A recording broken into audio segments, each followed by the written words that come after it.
The 93X Half-Ass Morning Show podcast is sponsored by Standard Heating and Air Conditioning. Get your home ready for winter. Schedule your furnace tune-up with Standard Heating and Air Conditioning and save $30. Visit standardheating.com to book and lock in your savings. The 93X Half-Ass Morning Show. 93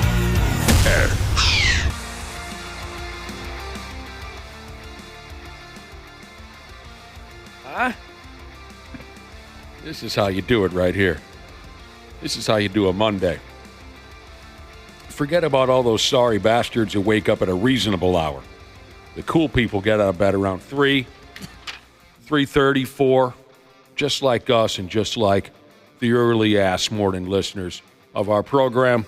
We appreciate how cool you are. Welcome to the 93X Half-Ass Morning Show, everybody. We've got a date set for this year's Topless Toy Drive. The holidays, they come up quick, don't they, Cubby, after the Halloween silliness is over? It does seem the toy drive, it's earlier and earlier and earlier every year. You just can't wait to do it, you know? This year's Half-Ass Morning Show Charity Toy Drive can now be your very first holiday celebration of the season. For it's scheduled on the date of November 22nd. Here's what it says right here. 93X and Rick's Cabaret's Toys for Tatas is back Friday, November 22nd.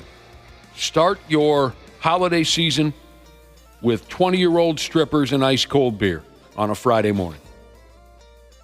Help us bring some holiday cheer to folks who don't always get an opportunity. Friday, November 22nd, starting at 6 a.m. at Rick's Cabaret in Minneapolis. Can't wait. Yeah, it's always fun. And it's always Mm-hmm. packed. And you know, we mention this every year.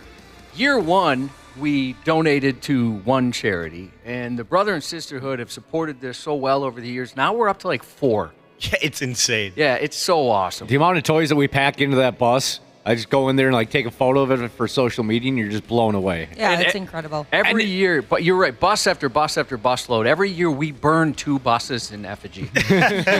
And there's always such cool toys too. It's not like people are just stopping at Walgreens on their way and grabbing, something cheap off the rack. Like, people donate cool stuff. I remember there was one year people donated Xboxes and there was like 10 bikes and stuff. It was insane. Bikes, there was like 2 bus loads one year. Yeah, We had a couple groups that 10 bikes. Hell, one year we had somewhere in the neighborhood of 400 bikes. At least, yeah. All Stolen, but you know what? Given to kids that really deserve it. And all of what you guys just said about, how charitable our listening audience has been year after year after year. From what I understand, that's part of the reason why Toys for Tatas seems to get seems to land on an earlier date every year, because some of these joints like to get ahead of the game when it comes to collecting all of these toys and whatnot. And the earlier they can get their hands on them, the earlier they can then ship them off to a kid or a family in need come Christmas. So I think it's really cool that for the first time, Toys for Tatas is in November before Thanksgiving even begins or happens. So like I said, this can be your official kickstart to the holiday season. So the charity it first started with was a women and children's shelter in Eagan, and it started to expand to the point where they're like, hey, we've got toys from last year. So they started sending it to other women and children's shelters, right? And so then from there, there's 3 or 4 churches it goes to. There's a charity where that supports kids who they're specifically kids of families who have a sibling who's sick, if you can follow that. So you have a kid that's sick in the family, and sometimes the siblings aren't getting the attention around the holidays because it's focused on the sick kid. And it makes sense. Mm-hmm. So it's just nice to at the hospital they get all these gifts and reminded, hey, we're thinking of you too. So it's awesome. And like Nick said, the fact that they need more time to distribute the presents is so cool. Mm-hmm. We're very proud of what this event has become over the last 24 or 5 years, and it's all thanks to our wonderful listeners. So again, if you're just coming to this year's Toys for Tatas over at Rick's Cabaret in Minneapolis, November 22nd, Friday, of course, November 22nd, starting at 6 o'clock in the morning. All you got to do is bring an unwrapped toy. You get in for free, and we'll get you something or another to eat, a couple of cold beers, and we'll hang out for a little while. A lot of eye candy, for dessert. Dana hasn't paid for a gift since he got here, so thank you for that, too. He's been able to take care of his family really well every year. I'll be honest, there are times where I see people drop toys, I'm like, oh, I kind of want that. Oh, yeah. For yourself? 100%. Yeah, I wonder if anybody would notice if I just be like, oh, I'm going to bring this to the bus, and they just make a beeline to my trunk. I get it. That stuff looks fun. Speaking of the eye candy, I mean, my damn. I was only able to stick around last year's Toys for Tatas for a very brief amount of time because I had to get up north. I had some family issues going on. But, Josh, I don't know if you remember this. You almost had to crack me in the mouth a couple times because I was so locked in on some bottoms that were bouncing past. There was one in particular. Good God. Yeah, you fell in love. I was an animal. It was like a predator and his prey. It was terrible. Josh had to slap the sense into me and say, dude, I'm trying to have a conversation with you. There's one time where you're looking at this girl and I can see you're enthralled and you're like, I am in love. I will never love anyone else again. And then another one walked by and you fell in love with a completely different person. It had been a while since I'd been that locked in and lost in space. But I haven't been to a strip club since that last event. So this will be the first time I'll be going since then. Well, me too. Yeah, I haven't been to the Boom Room unless I'm forgetting something. I don't think that's actually shocking. Well, lots has changed in the last. You're a married man. Well, that's not really a factor, to be honest. But actually, speaking of my marriage, I got to tell you something later. Oh, yeah, no? I don't know. I just don't. I don't get out much anymore unless I'm missing something. I don't think I've been to the Boom Boom since last year's Toys for Tatas as well. So it's an exciting day. Spread the word, November 22nd, and we'll see you there. We'll have a lot of jaw-jacking between now and then to try and inspire you to show up and give a toy. Not that we usually have to make much noise on the subject. Our listeners always come through. It's going to be a great time.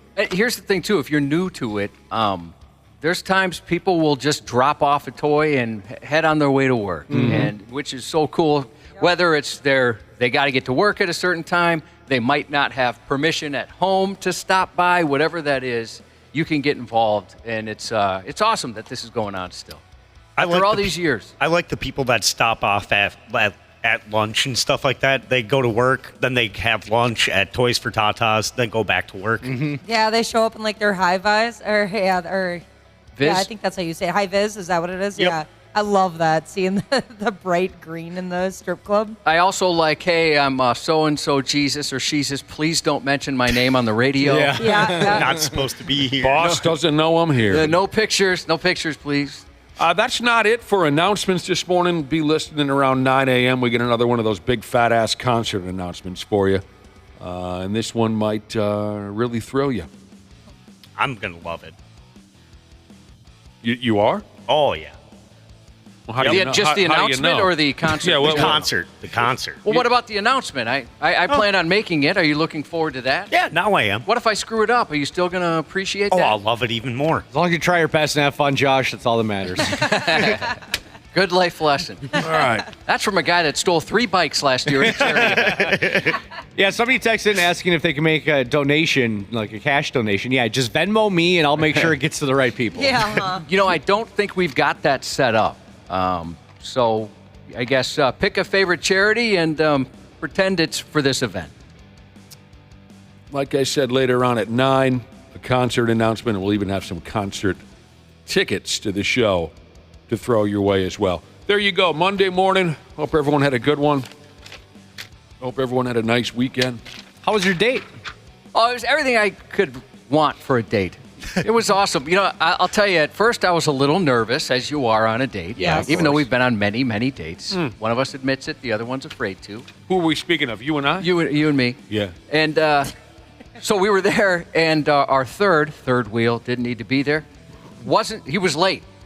And so I'm did thinking, it get weird? You know how we were joking last week about how I would tell this person it was canceled, or I would tell them it was a different place or a different time so I could have Nick to myself? I half wondered if you had that thought. Never entered my mind. Oh, it entered mine. Yeah, It would have entered my mind. We were having such a nice conversation and sitting in a nice joint. Never crossed my mind that our third wheel was late and maybe you had scammed your way into having me all for yourself. We had a nice night. It was a fancy schmancy joint with some delicious food and a couple of drinkies. Jaw jacked for a while. Me, Cubby, and this third wheel. And it was wonderful. I'd go back to the place for sure. So you guys went to a steakhouse, and I remember on last week, Josh, you were wondering if you could get like a pork chop or something. That's what Did I did. You ended up getting a pork chop? Well, here's the thing, and I wasn't going to admit this because I know I'm going to get crap, but I was thinking, so on Saturday we had a big family thing at a Brazilian steakhouse, and I thought, boy, am I going to eat a lot of steak at this Brazilian steakhouse, so I'm going to mix it up and get a pork chop, and I'm glad I did. It was wonderful. That thing was basically, I think I ate the state fair pig with the huge balls. That pork chop was so big. Oh, that's nice. It had to have come from one of those. And then I was at the steak place. I'm like, I can't do any more meat. I just did the salad bar. Oh, no. And I got all wait a minute. levels of hell. Friday night, you had that You big should've. pork chop. Yeah. Saturday night, you Looking went forward to all the steak I was going to have on Saturday. Oh my and you gosh. just had salad? Yeah.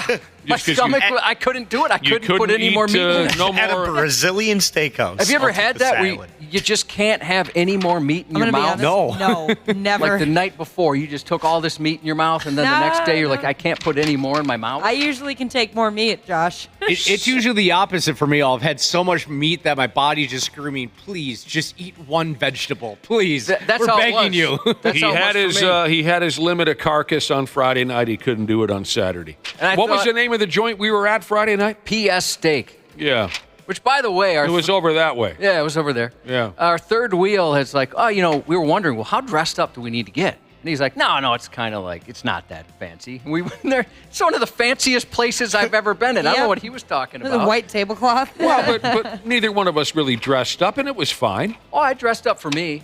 You were? I had a button-up shirt on. You don't remember? No, I do Wow. not. You don't even look at me anymore. Wow. Well, I don't think you removed your jacket. Well, I had my nicer jacket, and then I had. See, I'm experimenting with layering again. And then I had like I don't know, like a sweater type thing, and then under that, Okay. a button-up Well, I didn't. shirt. I didn't feel uncomfortable in the place. Oh, I didn't either, but I'm glad we didn't fully listen to him when he said it would be, it's more casual. Because usually I would just wear what I'm wearing now, like, shorts and a hooded sweatshirt. Well, yeah, it was a hell of a nice joint, good meal. We spent a few bucks and had a good time, and we ran into a family member, one of Josh's family members. Yeah, I had a cousin that's really? back in town and working there, and I didn't know. That's cool. Was that your cousin? That was my cousin. Yeah, And nice. you know my Uncle Tom, and it's his daughter, Nicole. Thank you for asking, Dana. We had a wonderful night. We sure did.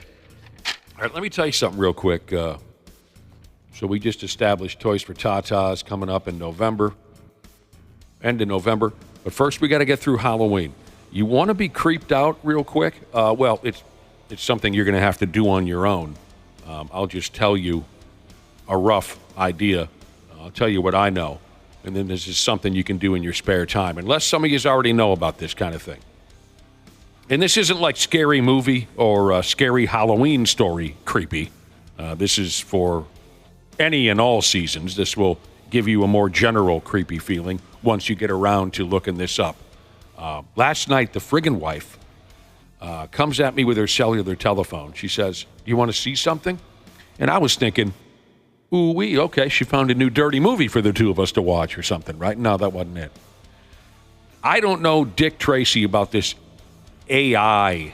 I know AI, Josh, it can write a story for you. We've had that conversation, right? Yeah, I can do It all can do kinds of stuff. everything, yeah. Okay, right. See, I know nothing about it aside from recently you and my friggin' wife showed me how maybe AI can help us with some of what we have to do here for show prep. I've tried it for formatting or summarizing. You get, how it is, like you have an article that'll take you, I don't know, the rest of the day to read.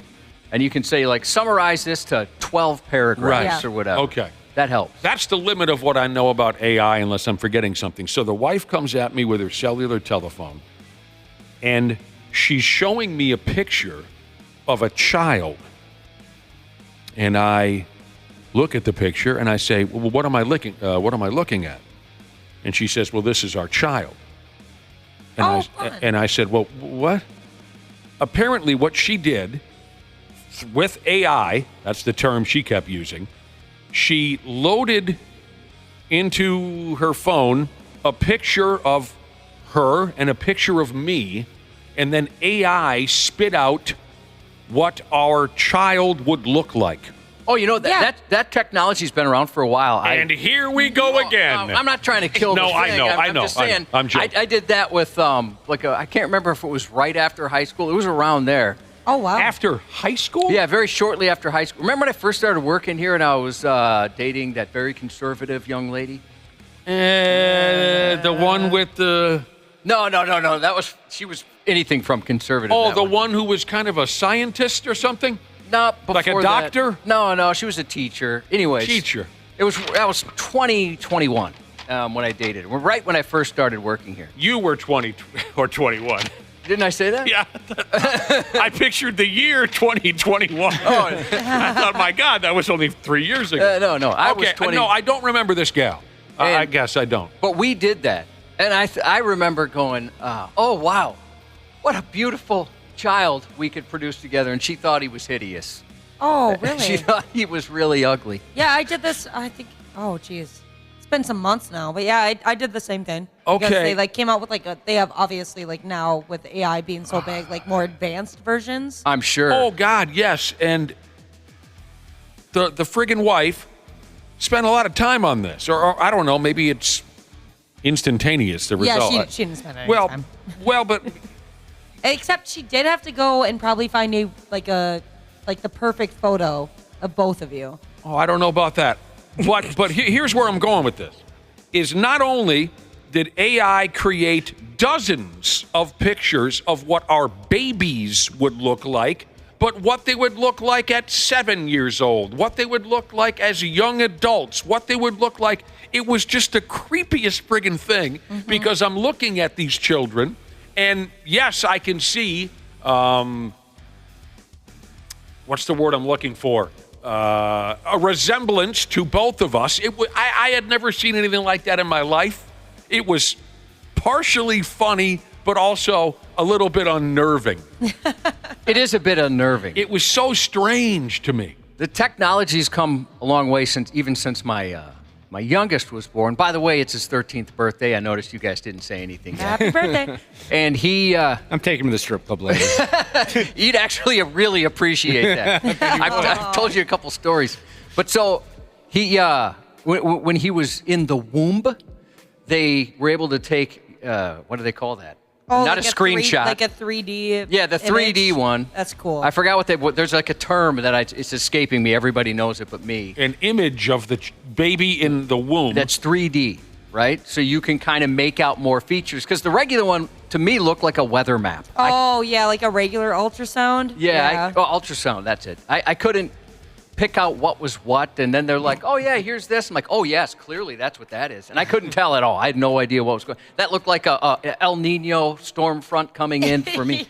But the 3D version was so creepy, I thought, this kid needs to bake longer for sure, and I don't even know if I want him coming out. He looked like a devil baby. But I've heard that it's way, way more advanced than it was 13 years ago. Well, but let me ask you this. You and this gal from 25 years ago, you were mentioning, this conservative gal you were dating? Yep. The two of you, how did that process work? The two of you were able to see pictures of what your babies would look like? Yeah, she just did it on the computer. There was something she did on the computer. Wow. That's a long time ago. I know. Yeah, it was not like the world's greatest photo. I mean, now it's crazy. It looks like a real person. You could tell you could tell it was a computer image, certainly. Okay. Yeah. But now it looks like a real person. Oh, my God. I could not believe what I was seeing. And it was, like I said, it was kind of funny, kind of creepy, definitely interesting. Did you name any of them? Yes. Did you fall in love with any of the children? No. Oh, so it'd be like if you had a real kid? It was a boy and a girl. Oh. Twins or? Well, that's kind of that's the joke we started throwing around because, I'm a twin. And I think, doesn't that increase your odds of keeping that ball rolling? I believe so. Right. So we joked around that they were twins. Yeah, we gave them names. What were the names? The little girl was named Denise. Oh. No reason. That was just the first thing that came to mind. And I've always wanted to name one of my sons Rod. So it was Rod and Denise. Really? Can I ask you something? Yeah. Wasn't there a Denise in your past that was a bit wild? I like the name Rod. Yes. Was there a Denise in my past? Oh, God, yes. You've told me stories. Oh, it was a wonderful time. No reason. It was a wonderful time. Gorgeous. I mean, just gorgeous. So anyway, okay. If you haven't heard of this, maybe it was extra creepy because we are a childless couple and pray every night on our knees to remain that way. Not that we could reproduce at our age anyway, but maybe that's why it was more creepy to me, because this is just something I've never had presented in front of me. I mean, there were pictures of the little boy, Rod, my son. He's got a backpack, and he's waiting for the school bus. And then it was him at Little League. And then at one point or another, Cubby, Rod was wearing a jiu-jitsu outfit. It was his karate class. And then here he is as a young adult going out. He's wearing a leather jacket. Oh, they grow up so fast. He's wearing cologne. Yeah, he grew up quicker than hell. Rod did. Denise, I didn't His pay. hair's disheveled, and he's standing next to something that's measuring his height, and you realize, it's a mug shot. Oh, God. Now I know it's a Born. Was there a picture of him at a high school beer party? No, but it looked like he was on his way to one. He was wearing a leather jacket. I think he had some cologne. Did you pick a godparent for him at all? Yeah. Who's the godparent? Dane. Oh. But anyway. What about for your daughter? See, in keeping true to Born tradition, I kind of forgot about the daughter right away and focused more on my son, Rod. I don't know. Denise, she ended up a junkie, I think. Oh, that's too bad. She ended up a junkie living in Arkansas. But anyway, if you haven't seen this kind of thing, you and your wife, you and your girlfriend, husband, boyfriend, sit down and do this. You'll remember it for a while at least. Rod and Denise, if you're listening, Daddy loves you very much. It'd be interesting for people who do have kids to try something like this with how that advances now, to see if it looks anything like your kid. Mm-hmm. Oh, that would be nuts if it was like just spot on. Oh. Here's what threw me also, and I won't obsess about this anymore, although God knows what the friggin' wife has planned for me now, that she's shown me, these AI images. Maybe tonight we'll go through Rod's wedding photos or something. I don't know. But what threw me is every picture of these AI children that belong to my friggin' wife and I. They were so clean.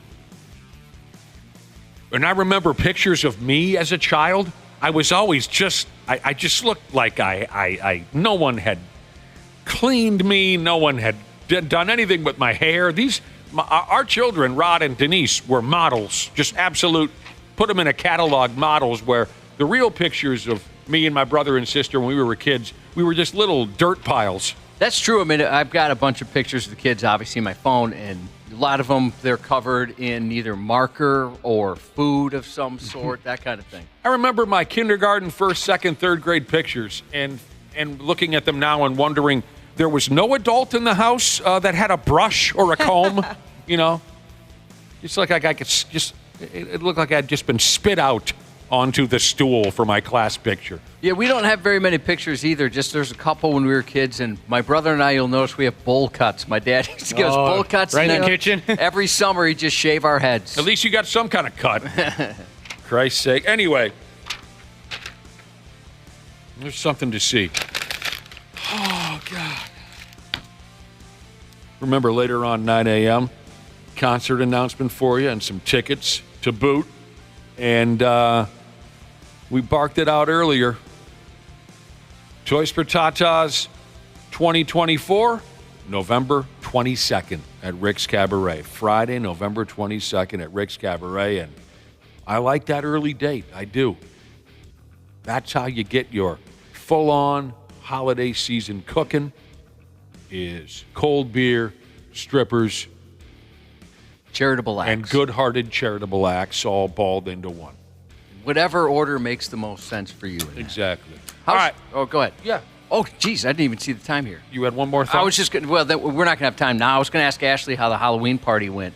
I was glad you were here. Halloween. I didn't know if you'd make it in or not. Party. Yeah, from Friday. Yeah, it went great. Yeah, thank you for asking. You had a Halloween party on Friday? Yep, I had a couple friends over. Yeah, it was a great time. What'd you dress as? I was a killer, and my boyfriend Jeremy dressed up as cereal. Yeah, we had. We fun. got to go. I know you weren't gonna. Oh, like for it. Christ's Ashley, sake. thank you for taking the heat off me with that whole salad bar at a steak place. Dude, we spent like an unnecessary amount of time trying to figure it out too, and we landed on that. I was like, we could have done better. It's fitting that you were a killer because this morning now you've become a morning show momentum killer with that announcement. You were a killer and your boyfriend was cereal. Yeah, and then we dressed up, when you think you know somebody. You know what? I'm gonna make it worse, Nick. We dressed up on Saturday as well. We went out for a cool dinner, and we were like, all right, we're gonna be comfy. He was we had like those big onesies on. He was Cookie Monster, and I was Elmo. It was quite cute. Oh, I saw those photos, and I couldn't tell what you guys were. That's what you were. Okay. Yep. I'm sorry, Nick. No. All right, I'll take the tonight. heat off Ashley now by telling Nick that I was Bruce Springsteen for Halloween on Saturday at the same event with Ashley and Jeremy. I also didn't know what you were. Yeah. And I bet nobody did. One guy got it. He goes, "Oh, you're 80s Bruce." I'm like, "Yep, 80s Bruce, baby." Yeah, you walked in and I was like, "Oh, Bob Ross." No. The wig was a little over the top. You killed Nick, and he's a new father. Way to go. Poor Rod and Denise, no dad to grow up with. Kids are going to be orphans. You go, Josh. Just you go. We'll be back in just a few minutes. Hate you guys. Half-assed morning show. They're loud, they lose control, they do their little circus act. They're a nuisance. 93X. Our technicians are geared up and ready to make sure your system is running reliably this winter. Regular maintenance from Standard Heating and Air Conditioning helps prevent costlier breakdowns in the future, and we know they always happen at the worst time. Hey, Ashley here. Get your home ready for winter. Schedule your furnace tune-up with Standard Heating and Air Conditioning and save $30. Have a boiler? Save $40 on your boiler tune-up. Visit standardheating.com to book and lock in your savings. Stay cozy, stay ready.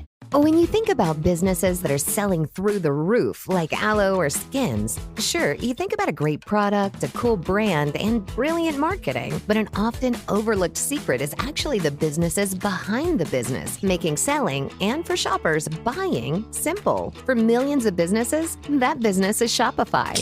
Nobody does selling better than Shopify. With Shop Pay, that boosts conversions up to 50%, meaning way less carts are going abandoned and way more sales happening. So if you're into growing your business, your commerce platform better be ready to sell whatever your customers are scrolling or strolling on the web, in your store, in their feed, and everywhere in between. Businesses that sell more, sell on Shopify. Upgrade your business and get the same checkout Skins uses. Sign up for your $1 per month trial period at shopify.com/Westwood1, all lowercase. Go to shopify.com/Westwood1 to upgrade your selling today. Shopify.com/Westwood1. The Jim Jackson Show isn't just another NBA podcast. Of course, I'll break down everything about the league that I played in for 14 years and now cover as a broadcaster. There will be plenty of interviews with the biggest players, personalities, and insiders in the NBA. I say there's more to life than ball. That's why on this podcast, I'm going to delve into other passions, maybe business and maybe travel. I love lifestyle. The Jim Jackson Show, wherever you listen. Stupid news on the Half-assed Morning Show.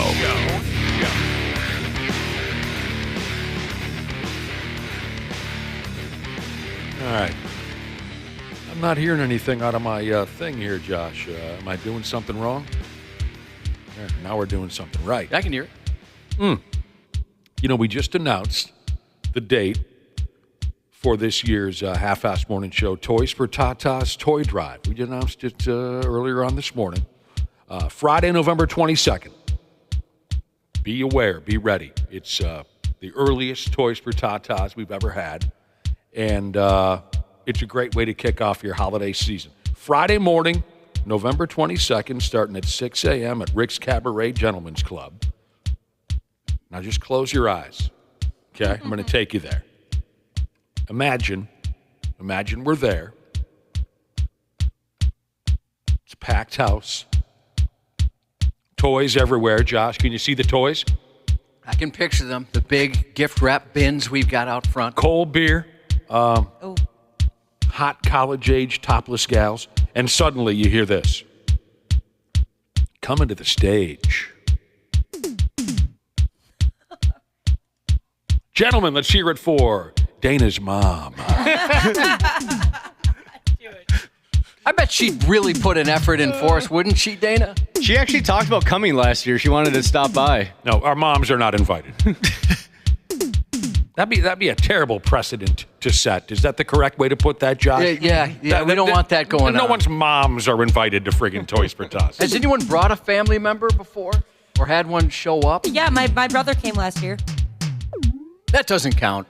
Yeah, that that counts as family, certainly, but I didn't consider that. Dana's mom. Whatever song she'd go up there. That one that I was just playing. Oh, I was thinking maybe some Hall & Oates. I was thinking, say, what would be the last name you'd want to hear over that intercom? Well, certainly my mother's. Trying to think of other ones. Mine. I wouldn't want to have to get out there. Uh-oh, it's on me. Coming to the stage, Aunt Ruth. Nobody wants to see Aunt Ruth take her freaking clothes off. That reminds me, Ashley, of when you couldn't remember your grandmother's name and then you said, Rudith? Is that a name?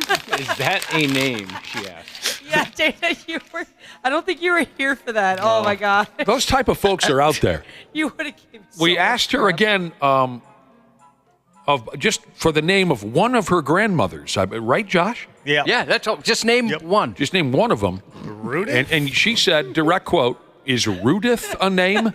But they're out there. You know, back in high school, the first wedding I ever went to, I was a junior in high school.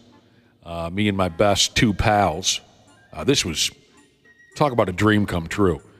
Me and my best two pals were hired to videotape one of my buddy's aunt's weddings. So we just had to videotape. I don't know why we were selected for this. I had no idea how to run a modern video camera in 1988, but the three of us were invited to film the wedding, and then we were also invited to the reception. And so for 17-year-old dudes, this was a beautiful thing because no one was paying attention, and we drank for free all night long at this wedding reception.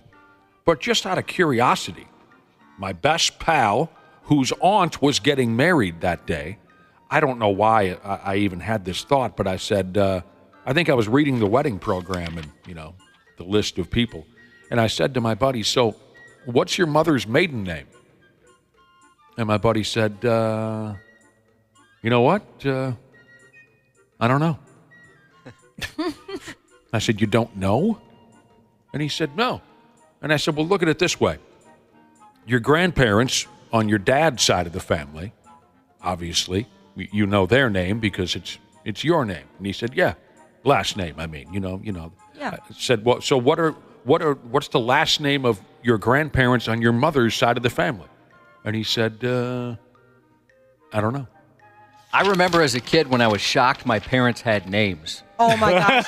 I remember that, too. When somebody had said my mom's name, and I'm like, no, that's Mom. Didn't understand that they had actual names. Yep. I was so confused and shocked. Same with Grandma and Grandpa, all the way up. I was lied to for a long time. Yeah, see, exactly. That's why I don't, I do know the grandparents I was closest to. I know their names, but I wasn't really close to my mom's side of the family, but I just know them as Grandma and Grandpa Schnagle. They don't have... It's a pretty name. I know, it's not my mom's made it. I know, she should have never got married. Oh, no. Coming to the stage, Grandma and Grandpa Schnagle. Oh, my God. That feels weird hearing that. Yeah, Dana, introduce your mother. No. Yeah, come on, introduce her. All right. No, that beat sucks. But yeah, that was my buddy's same answer, sort of. Ashley, you knew the last name, but when I was totally thrown. You don't know your mother's I'll get there. You don't know your mother's maiden name. You don't know your mother's parents' last name. And he said, I just always call him Grandma and Grandpa. He was a different kind of a kid. Or let's find a good beat for Dana's mother. That's kind of hardcore. Make it slower. All right, go ahead, Dana. And I'll ride the music like the strip club DJ does. It'll be too loud right now. Okay, go ahead. All right, gentlemen, turn your attention now to the main stage as Susu Wessel comes up here. Susu. Zuzu? Susu. Susu? Studio?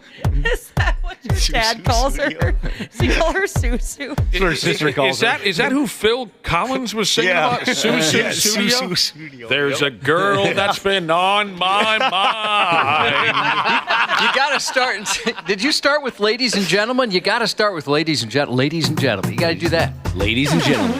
Oh, my God. Turn your attention to the main stage now. It's always the main stage. Yeah, gotta be the main stage. You think she'd be on the side stage? You think Sue Wessel will be on the side stage, Josh? Come Hell on now. no. Show some respect. She's a feature act.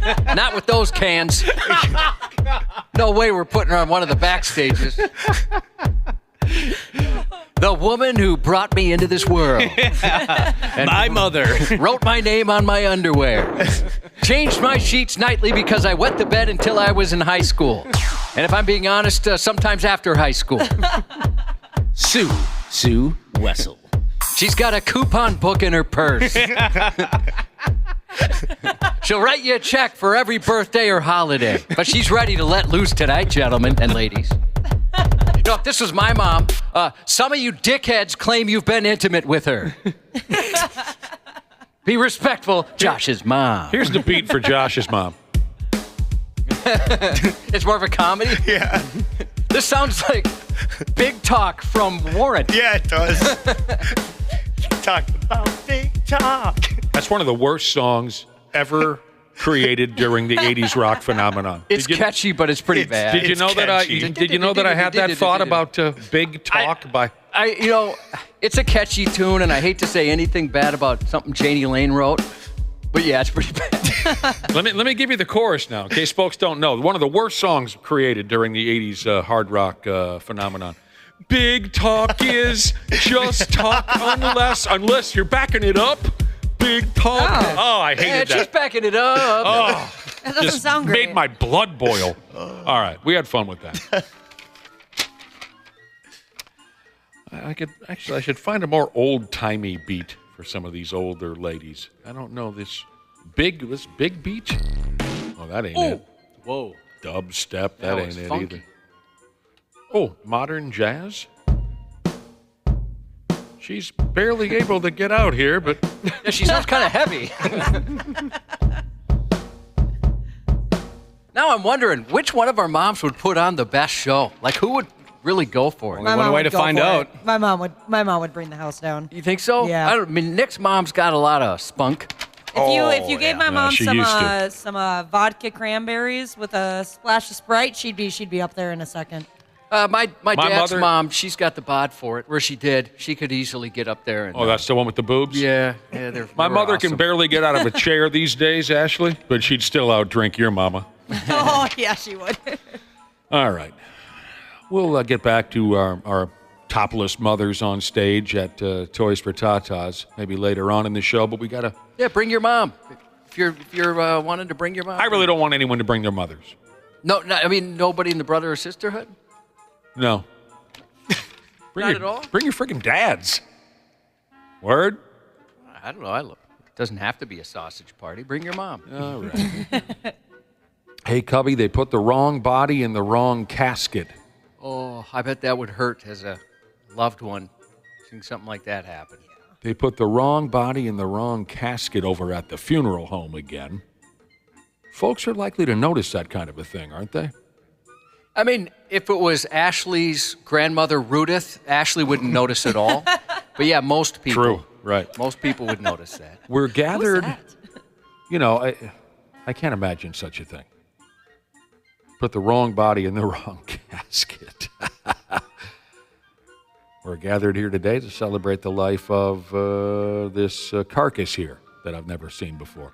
Here's how this one ended up, because we've read stories like this before. A family over there in New Jersey says that their neighborhood funeral home not only presented them the wrong body at a funeral, but the strange dead body was wearing the clothes of the correct dead body. Are you following that? Yeah.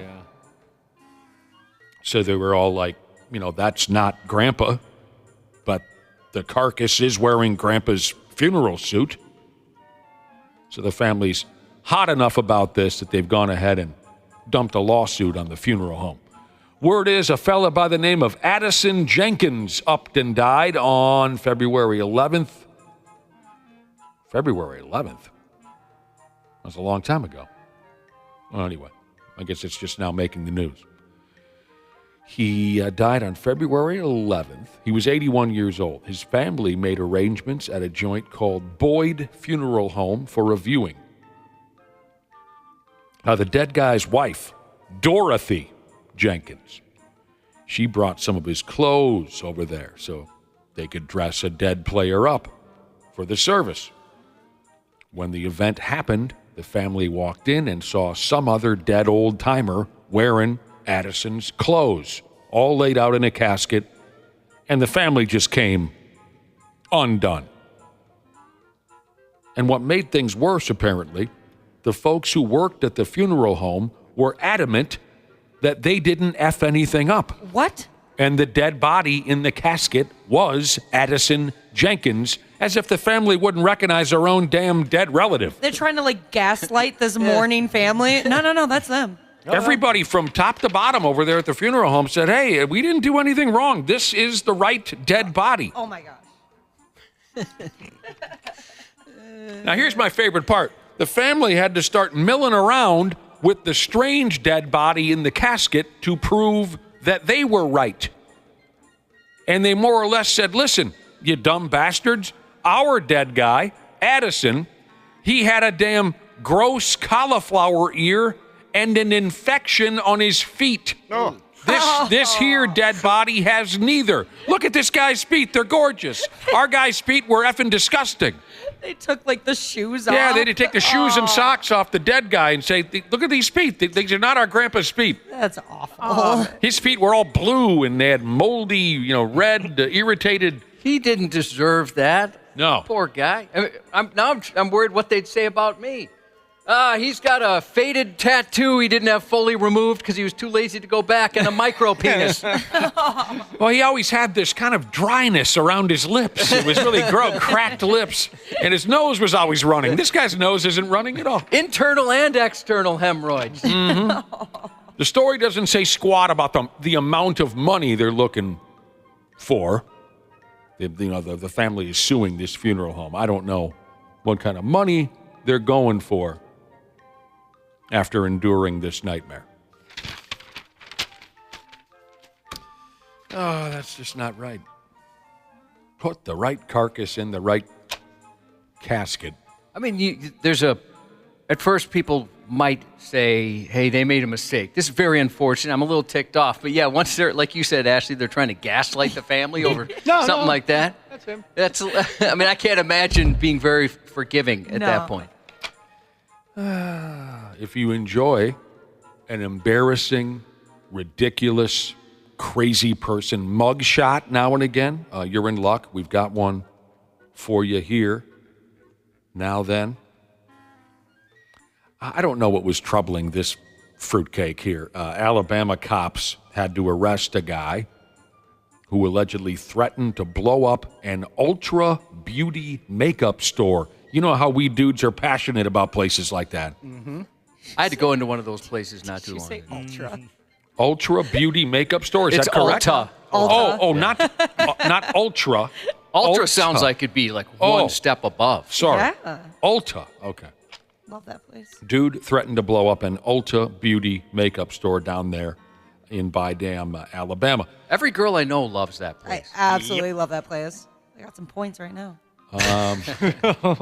Be sure to put those to good use.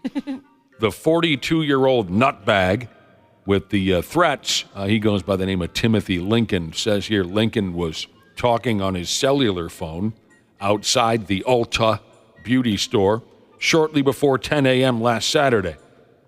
An employee who was also outside overheard Lincoln say into his cellular phone, "I'm going to blow this up." The employee runs inside and alerts her coworkers, and they all went ahead and evacuated the store. Nobody knows why this effing whackbag was talking like that, if he had a prior dispute with the joint, or what exactly was wrong with him. Maybe he wasn't even talking on the phone for real, but what came out of his mouth was enough to evacuate the store. Cops showed up. They didn't find jack squat for explosive devices or anything like that. But where the fun really kicks in is the fact that this Lincoln lunatic somehow got a hold of a pile of makeup products and started drawing all over his own stupid face.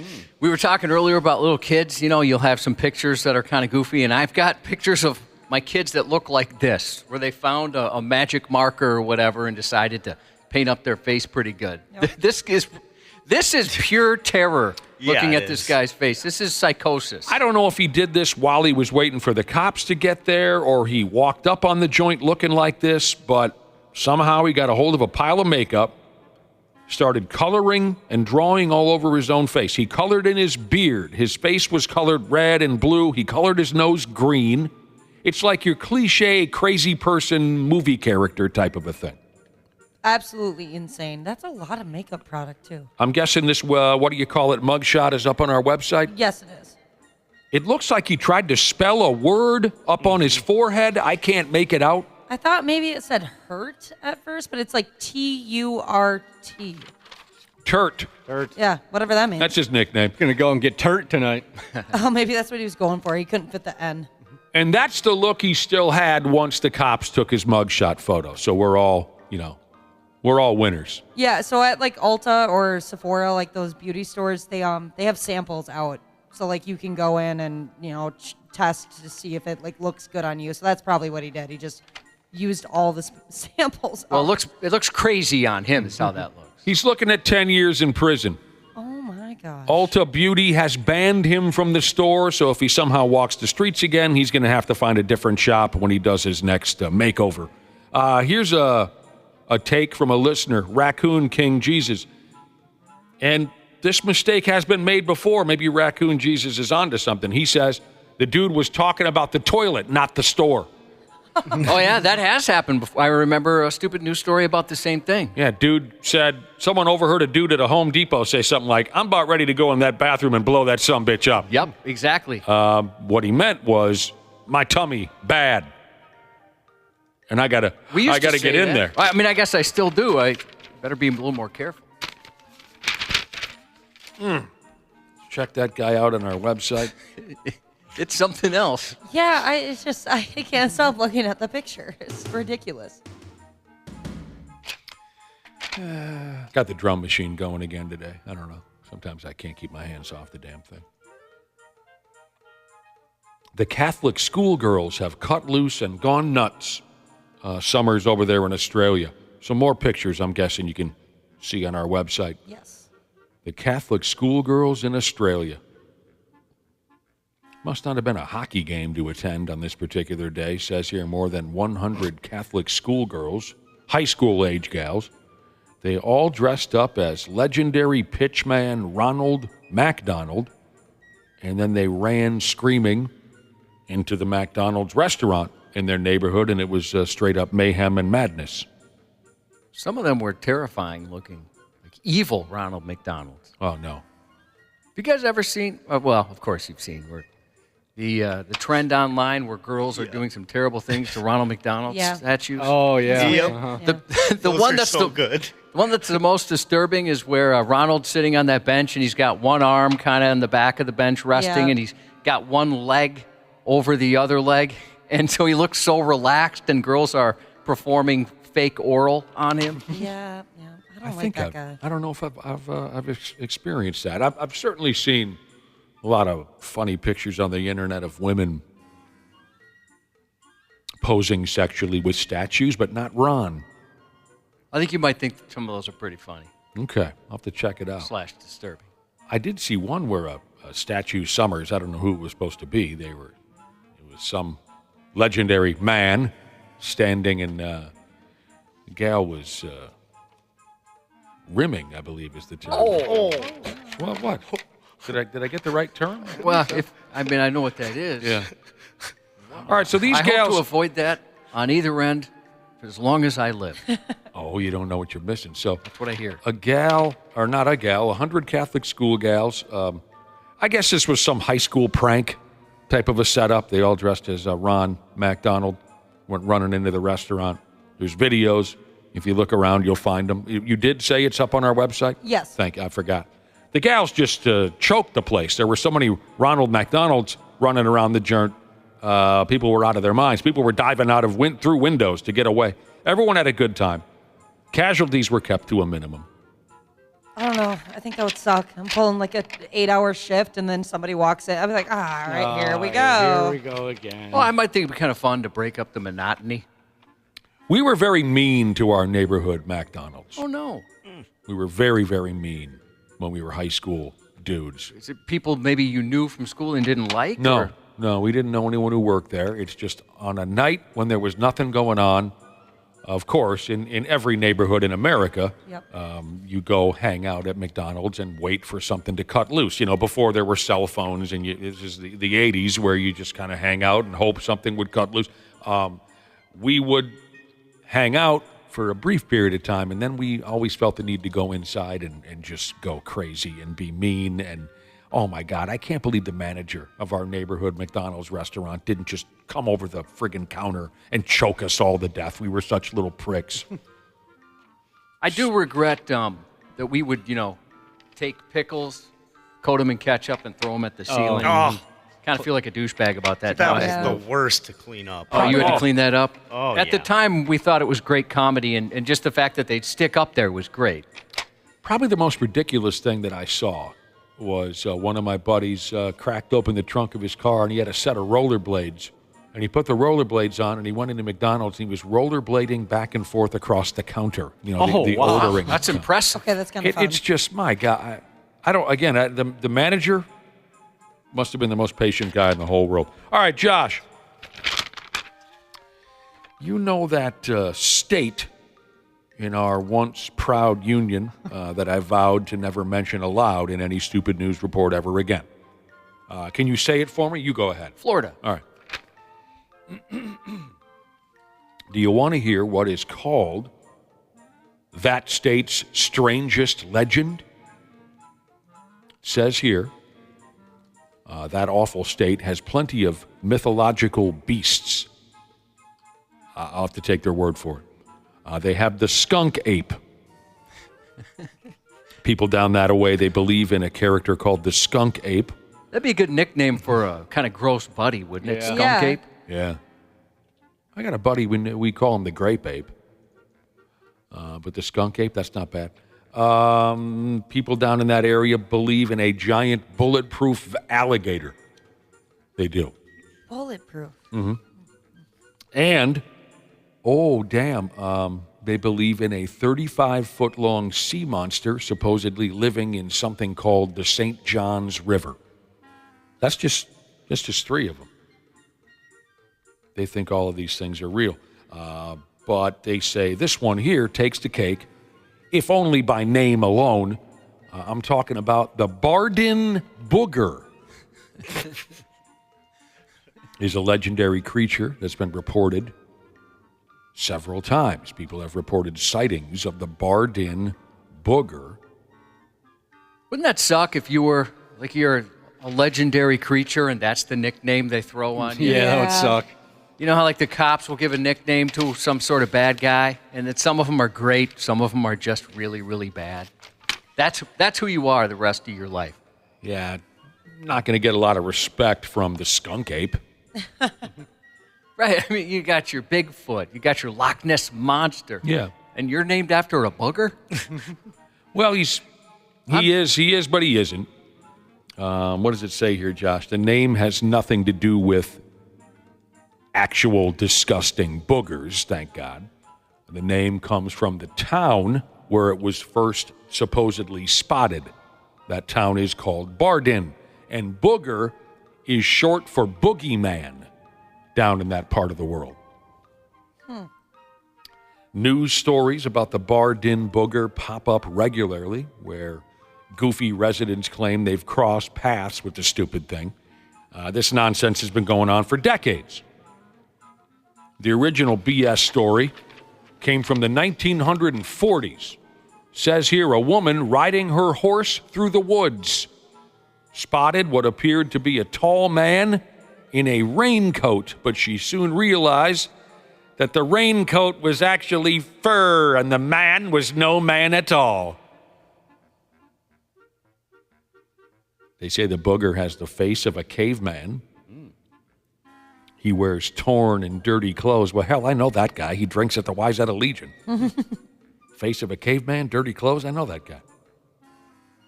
They also say he has a rotten smell. Yeah, this is all...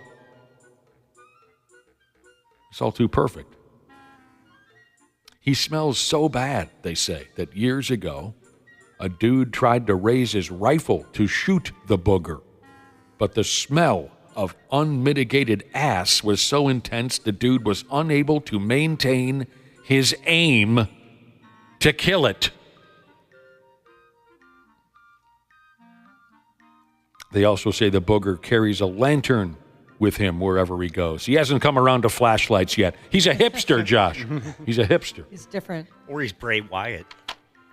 The Bardin booger is about 6'9". He has 4 toes, not 5. Maybe he has diabetes. Obviously, anyone who believes in this kind of thing is an effing moron. But when you put it alongside some of the other things that people adamantly believe in these days, I guess it's harmless. So go ahead. Find that Bardin booger. At the very least, it keeps dangerous idiots busy for a few hours a day. That's the way I look at it. Yeah, there's a lot of folks chasing those things. I know. They're idiots. There's, well, that kind of ruins what I was going to say next. I was going to mention there's a couple listeners who have texted in and said that they ghost hunt and if they've searched for Bigfoot and stuff like that. Oh, for Christ's sake. The friggin' nonsense that people call art these days. Also, stupid. What a scam. If you somehow make a name for yourself in the art world from that point, as you guys know, you can wipe your ass on a shower curtain, call it art, and suckers will buy it. I'm jealous. What an incredible scam.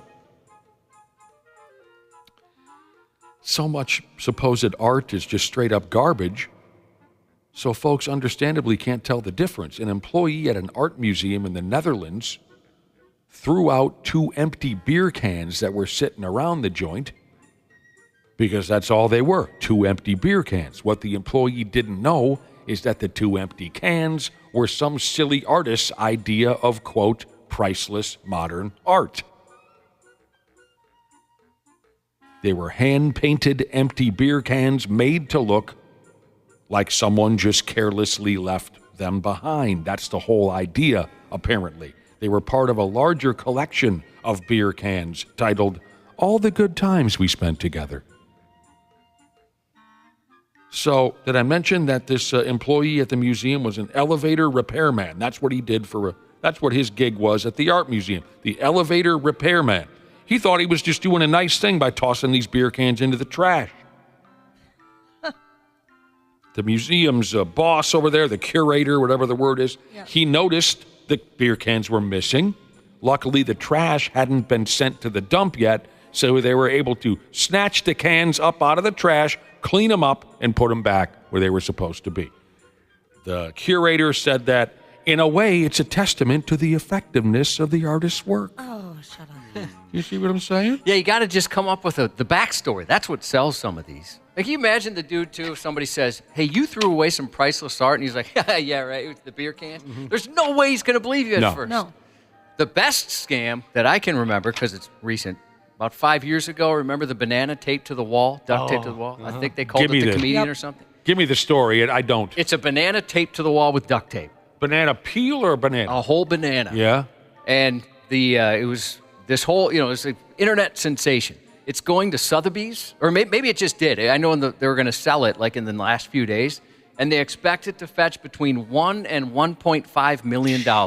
You get a full banana and a roll of duct tape. And it's all because of whoever's project this is. It's because he has that name. I don't even know what kind of name he has. Well, but like you can't tape a banana to a wall and expect to get $1 million. It must be. You need a story behind it. It must be an established artist, well-established artist. That way, people, believe it's worth it. Or a story, I guess. Yeah.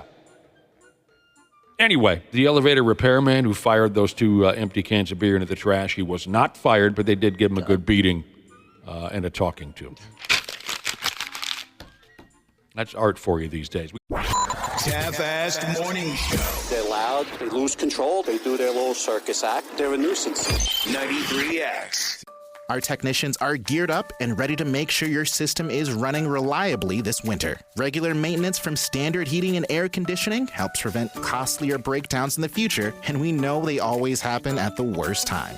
Hey, Ashley here. Get your home ready for winter. Schedule your furnace tune-up with Standard Heating and Air Conditioning and save $30. Have a boiler? Save $40 on your boiler tune-up. Visit standardheating.com to book and lock in your savings. Stay cozy, stay ready. When you think about businesses that are selling through the roof, like aloe or skins, sure, you think about a great product, a cool brand, and brilliant marketing. But an often overlooked secret is actually the businesses behind the business, making selling, and for shoppers, buying, simple. For millions of businesses, that business is Shopify.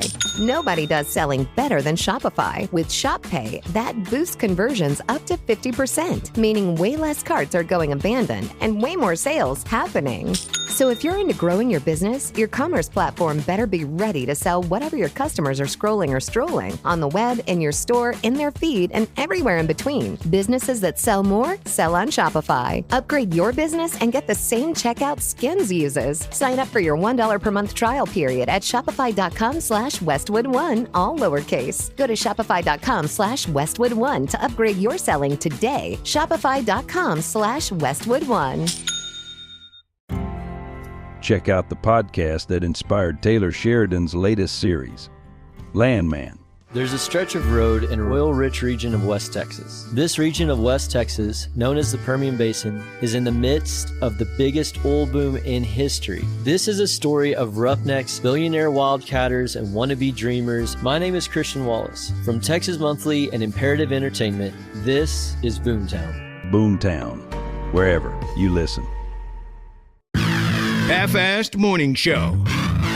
93X. I mean, I don't want to say it, but I think it was in-house plan. I mean, some people has to know the floor plans. I think someone already been here. They may even take some pictures. They know exactly what cameras goes where.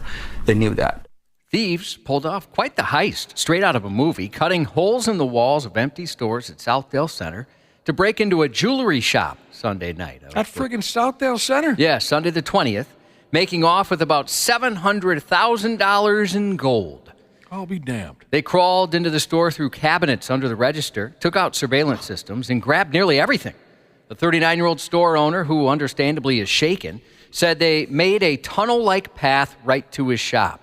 The security cameras even caught the sound of drilling and voices just before they went dark. It wasn't something they threw together in a day, he said. The owner already planned to move the business by the end of October, and the thieves struck just a day after he put up a sign announcing the relocation. Police there are investigating. I didn't think such a thing. I didn't think such a thing would be possible these days, Josh, with security cameras everywhere and this and that.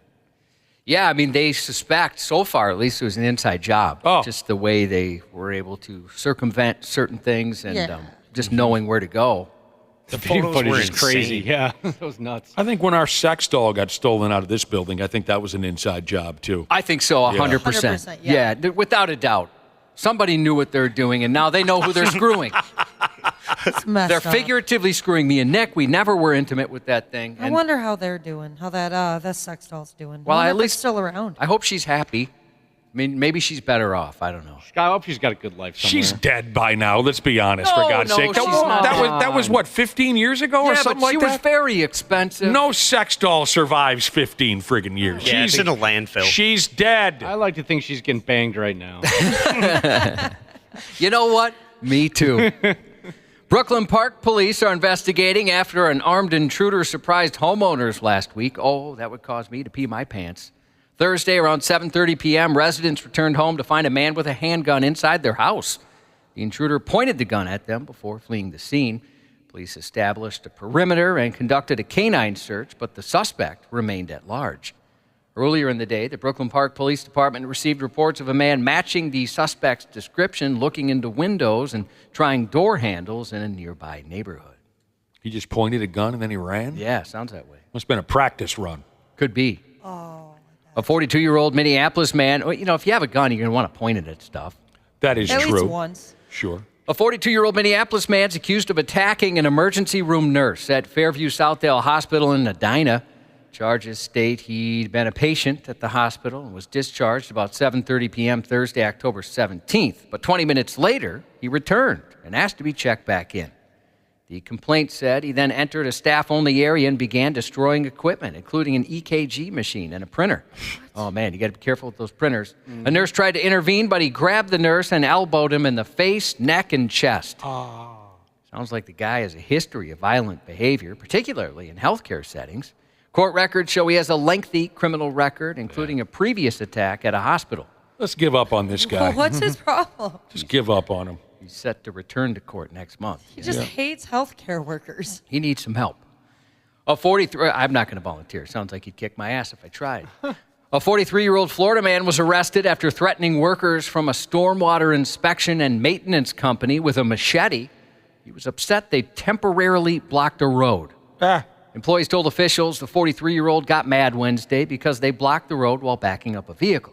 According to the workers, the man drove up around the work site, stopped his truck, got out and yelled, "I'm going to chop some," I'm sorry for this word, "bitches up," while walking toward them with a machete. One worker said he feared for his life and ran into some nearby woods. The man then got back into his truck and sped off as traffic began to back up. Deputies found him nearly 3 miles away, where he admitted to having several machetes in his truck. Sheriff Rick Staley said this man threatened several workers with a machete because he was inconvenienced. The guy became unhinged when he got out and confronted the workers just doing their jobs. If he'd waited patiently, he wouldn't have to visit the Green Roof Inn, Staley's nickname for the local jail. That is a lot of machetes. I only have 2. I feel like I'm slacking now. I have 2 machetes as well, but I want more. They need to be sharper, too. Yeah, mine are pretty dull. Around 5:30 p.m., October 11th, in a park in England, a 25-year-old unicyclist was out for a spin with his dog. Hilarious. When he tried steering the one-wheeled vehicle toward another man's dog, all while shouting at the owner. After making a few crude gestures and using some colorful language, he pedaled off and settled on a nearby bench, seemingly unfazed, listening to headphones. The dog owner wasn't going to have that, so he followed the unicyclist to try and have a word. But the man ignored him, fully absorbed in his music. Frustrated, the victim lifted the unicyclist's headphones to get his attention, prompting the unicyclist to pull a knife. Startled, the dog owner returned to his van only to hear a loud bang minutes later. Looking out, he saw the unicyclist hurrying away and his tire was deflated on the van. When questioned, the suspect admitted he had flashed a knife to scare him off and punctured the tire because he feared he was going to be chased. His attorney stated he was deeply embarrassed and admitted drawing a knife over a lifted headphone was a tad excessive. You guys ever have any problems with those unicyclists? Not yet. No. I wouldn't wish it on my worst enemy. Oh, no. I saw a 3-story one. You know, it's like 3 bicycles high, basically, That's of pretty cool. unicycle. It was huge. Yeah, I wonder, how do you even get on something like that? Some of them go for it. A taint wrecker, I would think.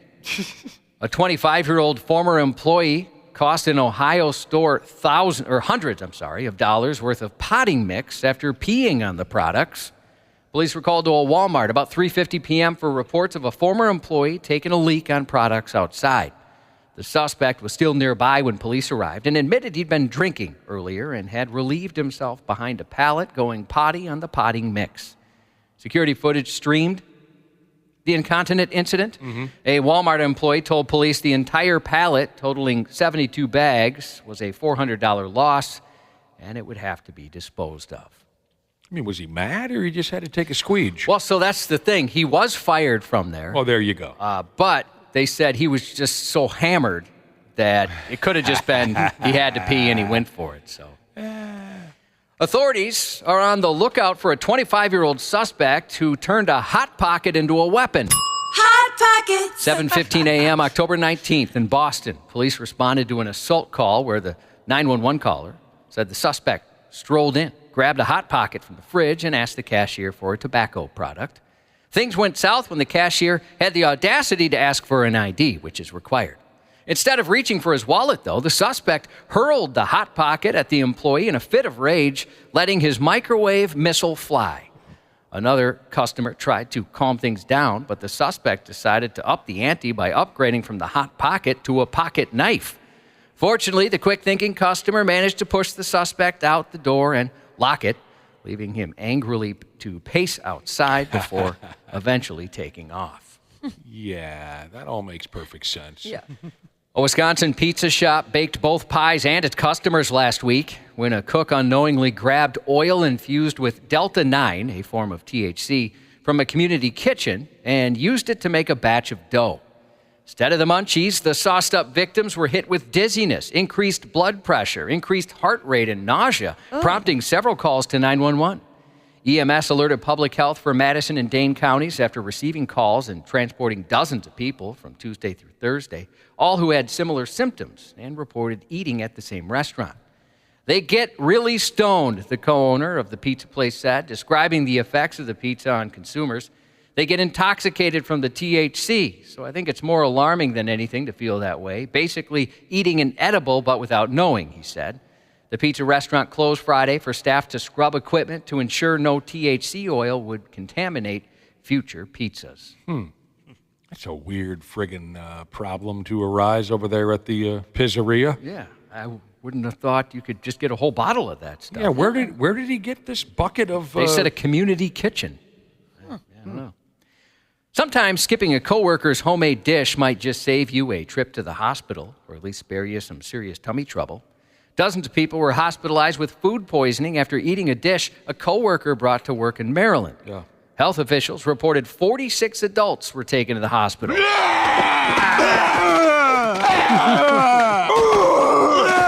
Sounded just like that. That scene will never get old to me. Oh, I know. I can't watch it anymore, though. It's so No, gross. me either. Officials said the illness was related to outside food prepared by an employee and shared with others at work. The workers fell ill about an hour after eating a noodle dish, but so far they're not sure what specifically caused the tsunami of chunky fluids erupting from both ends. If we can, get samples of the food themselves and test it in our laboratories in order to identify the causal agent. The causal agent. Nice.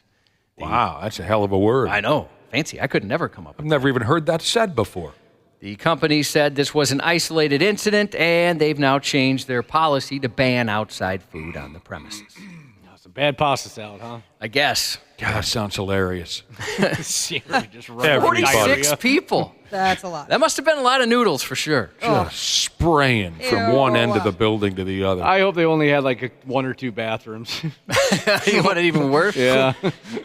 You know, when we were almost the most staffed this place has ever been since I started, I mean, this is back in '96, we had one bathroom each. One men's room and one. Yeah. And those bathrooms were terrible smelling. You're right about that. And they were single use, too, by the way. Yeah, they were single headers, one bucket in each. One for the men and one for the women. And there were a lot. I never thought about that. My damn, we had a lot of people in the building back then. I mean, that's why we moved to this giant building. It made me the one day use the executive bathroom that I did not know I wasn't allowed to go in. Oh, that's right. I forgot there was. Yeah, the GM had his own bathroom. Yeah, he was fancy schmancy, and he was a big shot.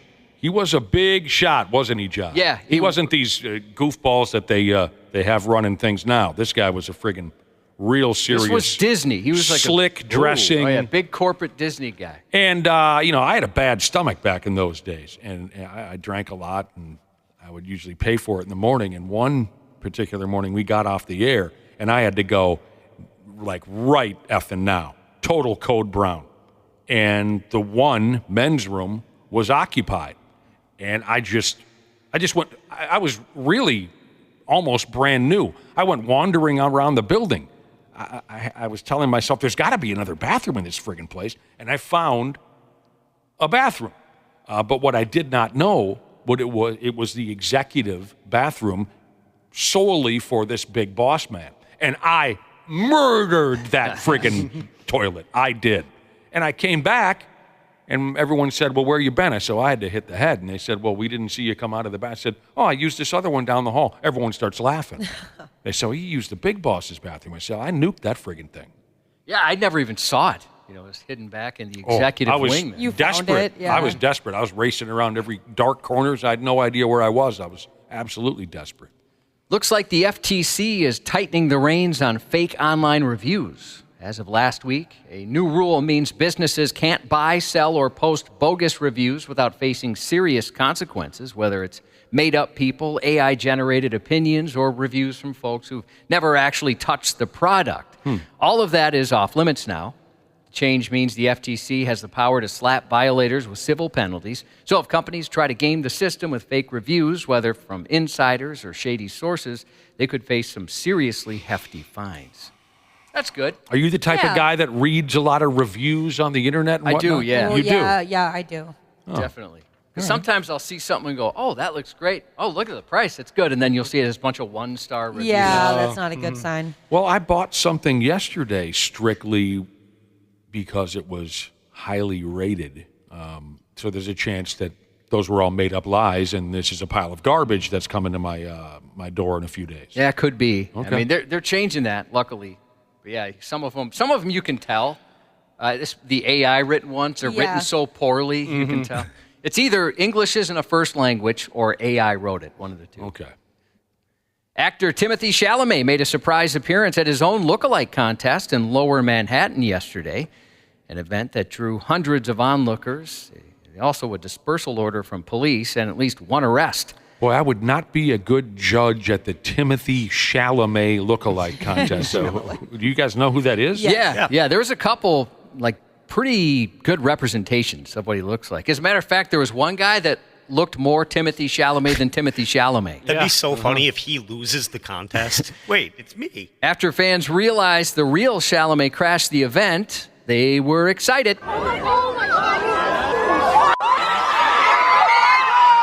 I got to look this guy up. Women are screaming and whatnot? Yeah. Timothy Chalamet. Average-looking dude, if you ask me. Yeah, He's on the good-looking side, but I hear what you're saying. He's not like somebody I would expect most folks to do a double take. He's no Brad Pitt. And now he has an ironic mustache. He posed for... Where do you guys know him from? I've never seen this. Dune, Wonka. Yeah, Wonka. Definitely Dune. Well, he looks like a scrawny European kid. He posed for photos with the high-cheeked, curly-haired doppelgangers as well as fans. Some of them dressed up as his characters in Wonka and the aforementioned Dune. Just as the wannabe Chalamets began strutting along a red carpet in Washington Square Park, however, police ordered the large group to disperse. They slapped the organizers with fines for unpermitted costume contests.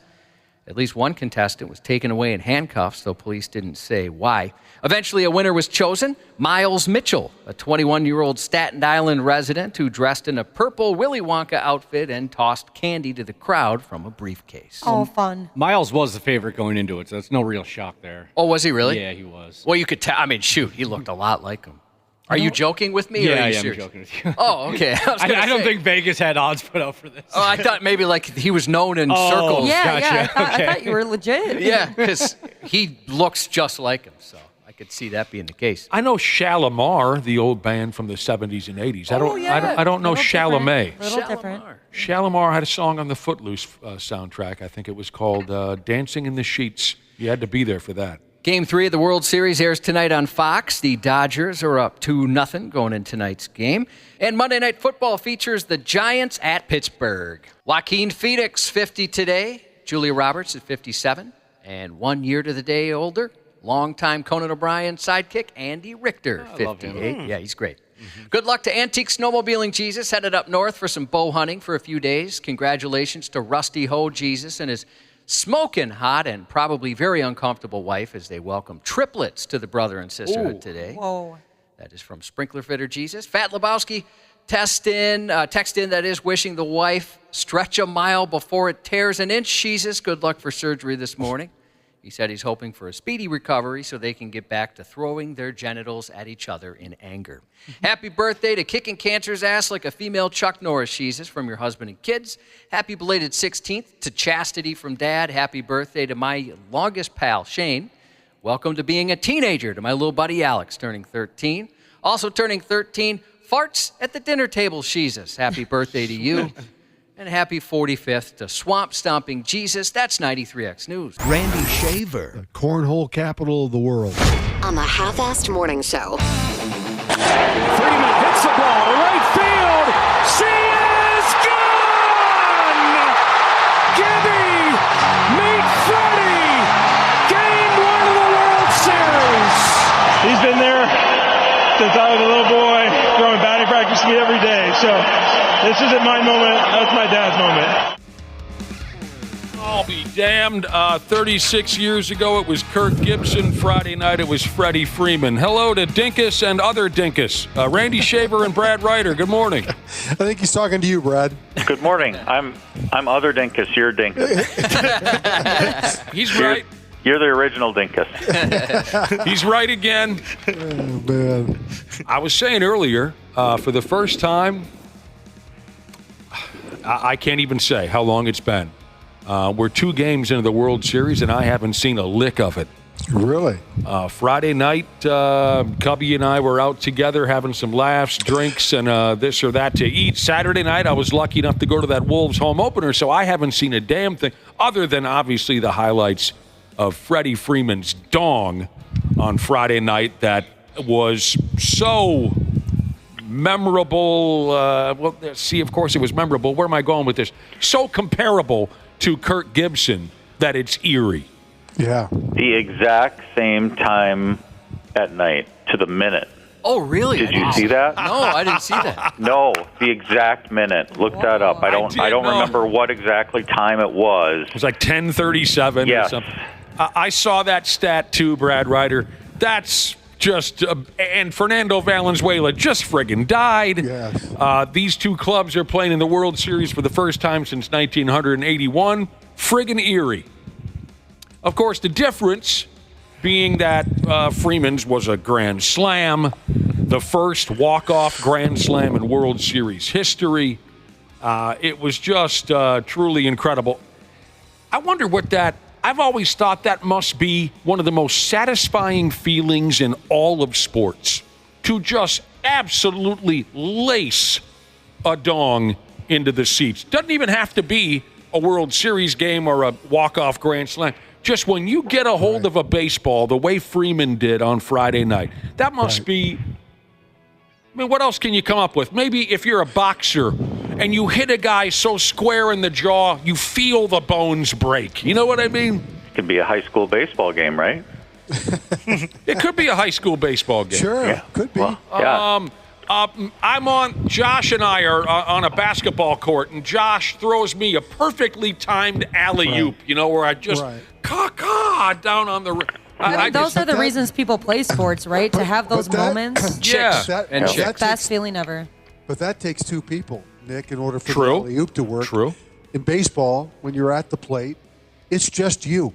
Yeah. It's just you against the baseball. It's you against the person. And you're right. There's so many things that have to go right in order for you to connect, to be able to hit the ball that far in that moment. It's just, I can't, I agree with you. I can't think of, maybe as a golfer getting a hole-in-one might be something similar. Nice. Yeah, but I have just had that a few months ago. Yeah, we know, Brad. Yeah, I thought I'd bring that up again. I would too if I were you. Yeah. Brad got a hole-in-one a few months ago, you guys. Yeah.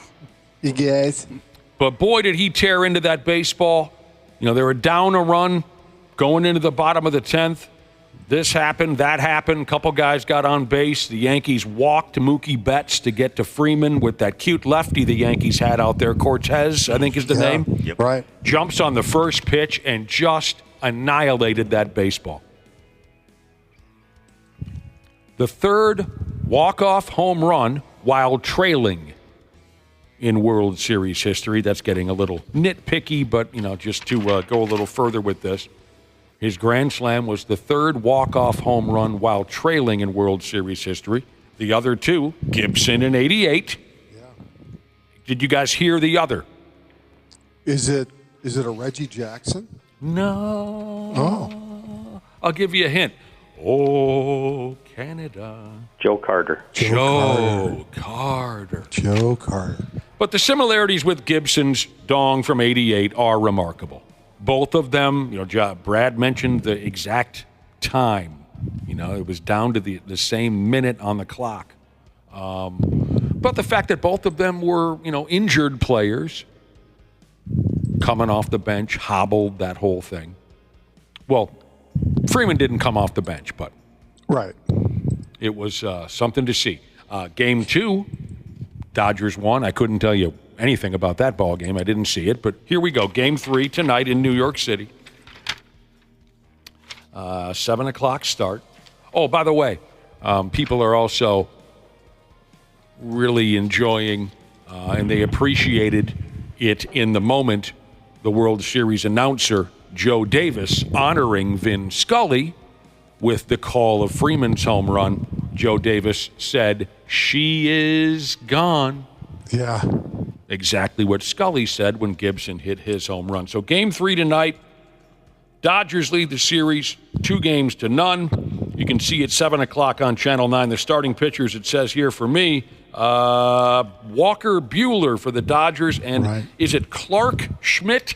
That's correct. Mm-hmm. Yeah. And both guys were injured quite a bit during the regular season. So the fact that they're pitching in Game 3 of the World Series against each other tonight is pretty good, too.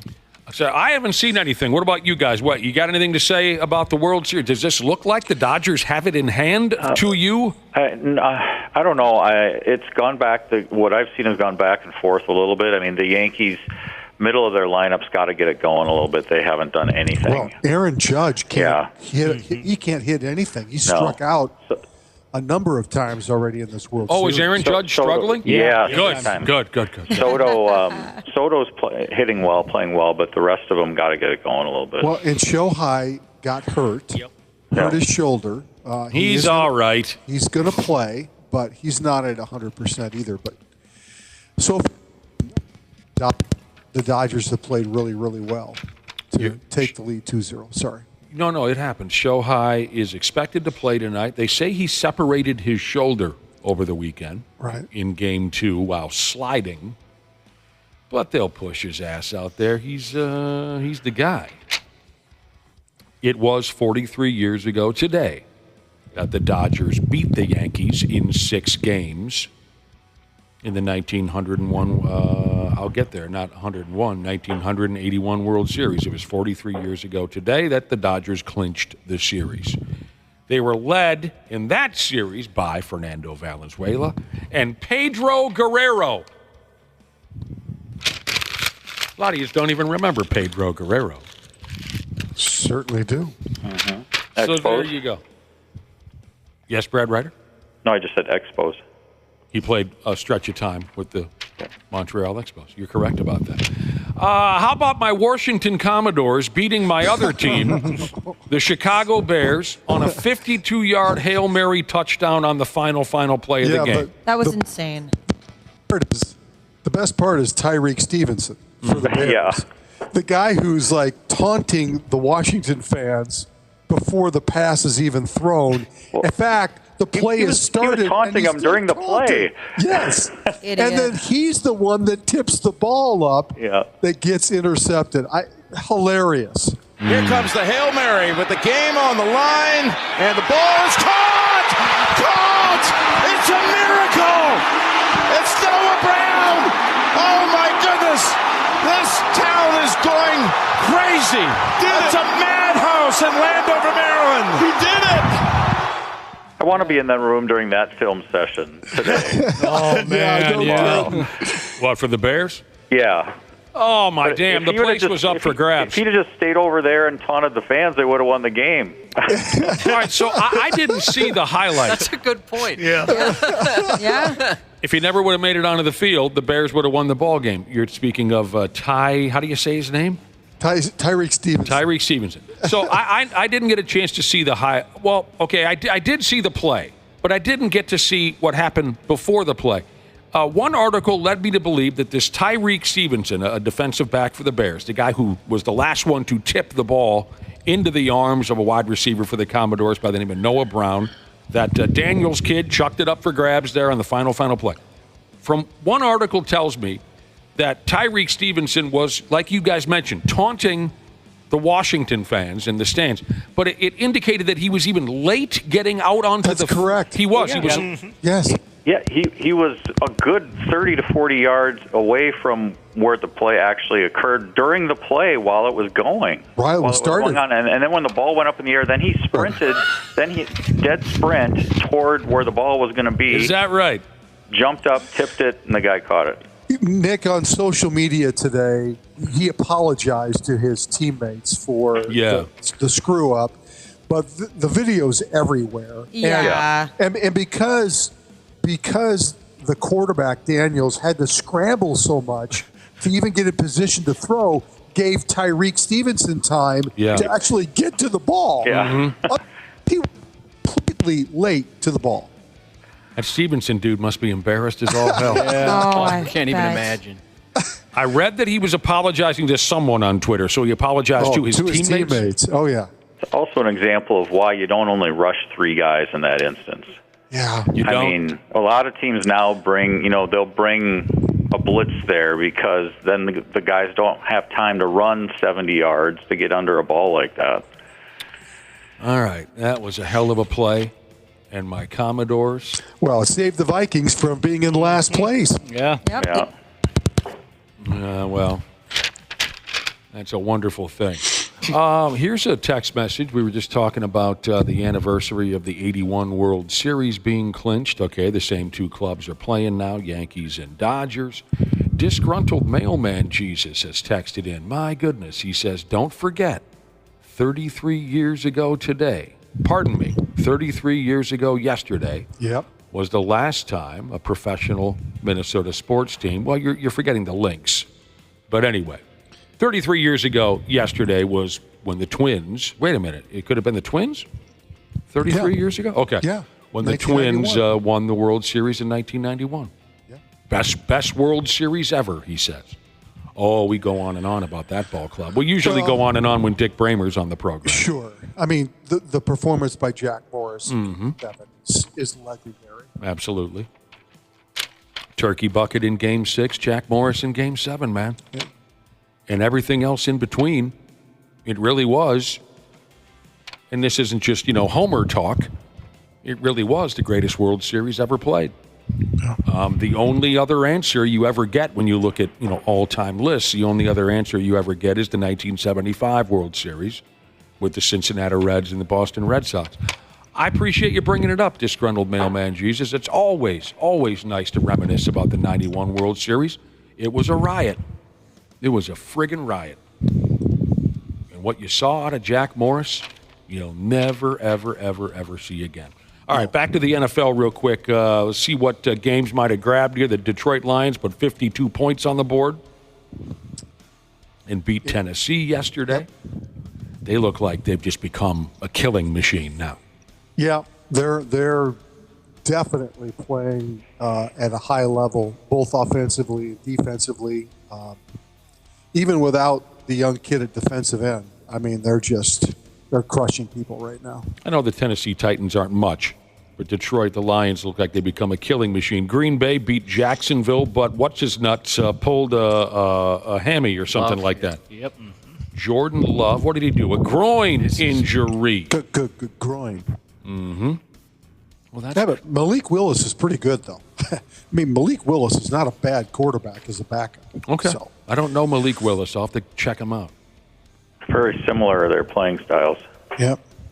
Packers. I'm sorry. I was reading late last night that they think that the injury to Jordan Love is not serious, that he will be okay, that he will play. So take that. So Packers head coach Matt LaFleur. What did you just say? I'm sorry, Randy Shaver. Say it again. I said that the Jordan Love injury is not something that's serious. Oh, it's not. And that he will be back. It may not be this week, but he will be back. Okay. Tonight, the New York Giants, more reason to watch the World Series. The New York Giants are at the Pittsburgh Steelers. Russell Wilson. I can't think of one. Everybody loves Russell Wilson. He's such a down-to-earth, blue-collar guy. Yes. Russell Wilson. Everybody loves him. He just seems so real and authentic. He's absolutely real and authentic. So that's a good – other than that, I can't think of any reason why anyone would watch the New York Giants at the Pittsburgh Steelers tonight, especially with a World Series game on television. Well, that's not necessarily true. What's going on? If you've got a running back by the name of Najee Harris, I think you're paying attention tonight.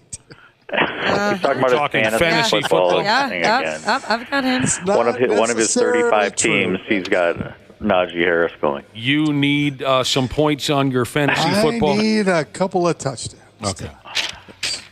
You're such a dork. More texts are coming in on the 91 Twins, seeing how it was 33 years ago yesterday that they won the World Series. Yes, we know. Chuck Knobloch and Greg Gagne pulling the phony double play move on Lonnie Smith. Of course, brilliant. Right, yes. Brilliant. That's the only word you can come up with. Wasn't there a snowstorm in a couple of days, too? Yeah. They do talk about that every once in a while, the Halloween. Every once in a while. Okay, that was also 91. Yes, it was. Yeah, it was. I remember that. That was a fun night. Well, I didn't have much fun with that. Oh, you didn't? We had a blast throwing snowballs at cars and throwing snowballs at each other.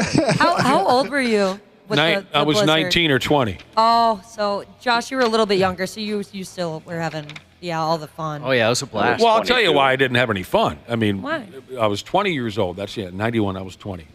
Me and my bro Mac were sitting at my folks' place watching this storm happen. Now that was fun. We were having fun with that. We had a couple cases of beer. We were doing nothing all night long, and then there was a knock at the door.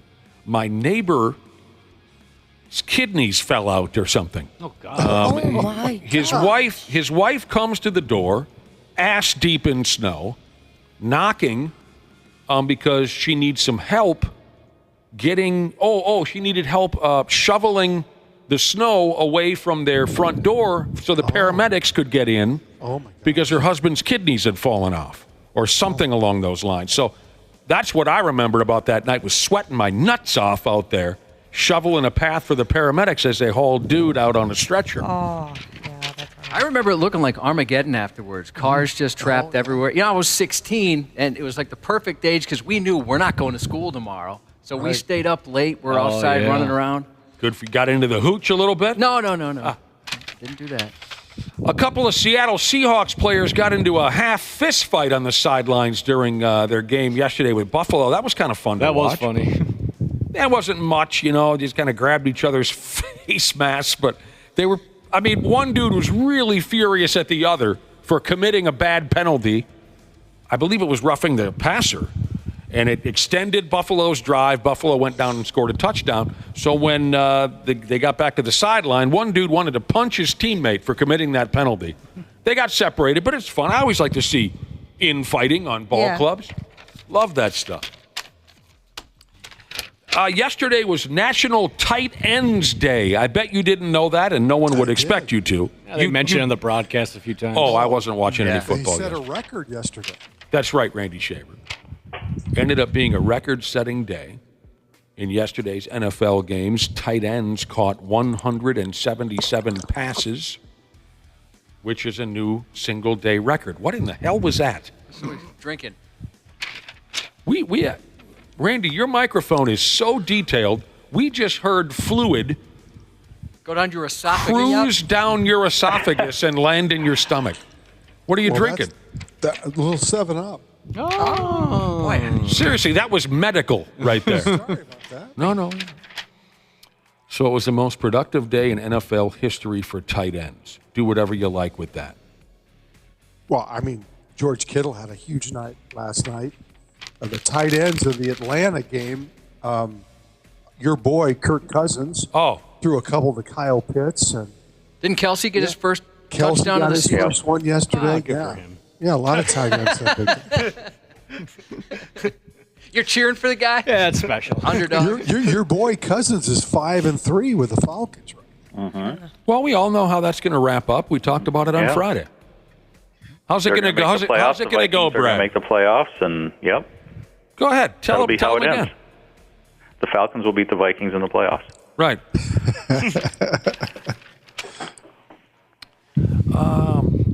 Yeah, I mean, so hell of a day for tight ends. Who's the greatest tight end you ever saw? I'll tell you my answer. Kellen Winslow. Yeah, hard to top that one. Anyone else got an entry? Tony Gonzalez. I would say, I was going to say Tony Gonzalez is probably the best one I've seen. He wasn't the best one, but I liked to watch Dave Casper. I can tell you the first one I ever remember, and that's John Mackey. Oh, yeah, okay. Played for the Baltimore Colts. Sure. Played with Johnny Unitas. The first one you ever remember. It's the first time I ever remember a tight end being a significant player in a football game. Now I'm trying to think. When I was a kid, here with the Vikings, there was what, Stu Voigt? Stu Voigt. Yeah. But he, but back in that. Steve Jordan.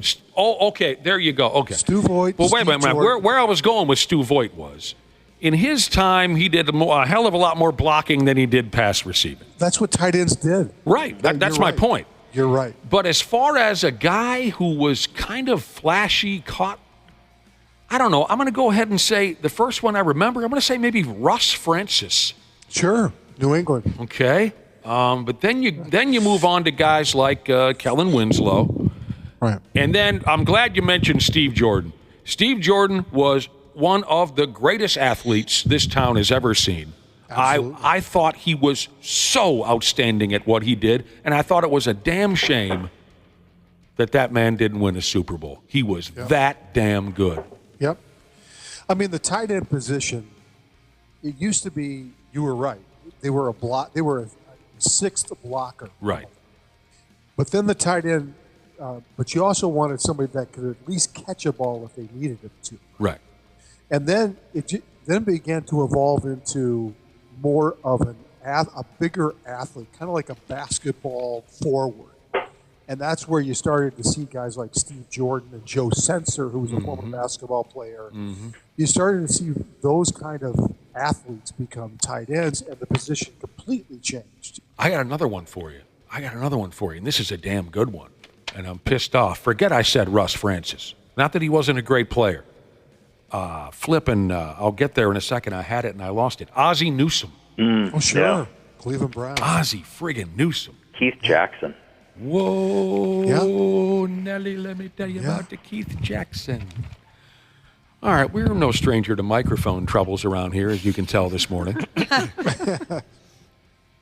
There was problems with some hot mics yesterday during the NFL games. Josh, do you have the one where every once in a while when you're watching a live ball game, you'll hear some nasty language. Usually it's in the distance. You know what I mean? I've never heard these words on an NFL broadcast. Now, one of them, not the other. That's also a good point. Not only the one. It's never this clear. It sounds like somebody in the booth. And also, they used a word that, you're right. One of the words here, I don't think I've ever heard before on national television. Now, I've heard my uncle used to say it quite a bit out of frustration. He's trying to jack up a tire or do some sort of manual labor and things don't work out. Right. He'd say this word. This was during the, I'll get there, trust me, I will. This was during the Packers-Jaguars game. The Packers are lining up for, This was the Bucs-Falcons. Buccaneers-Falcons, yes. What folks heard while watching the Falcons-Buccaneers game, it was an all-timer. Bucs show pressure.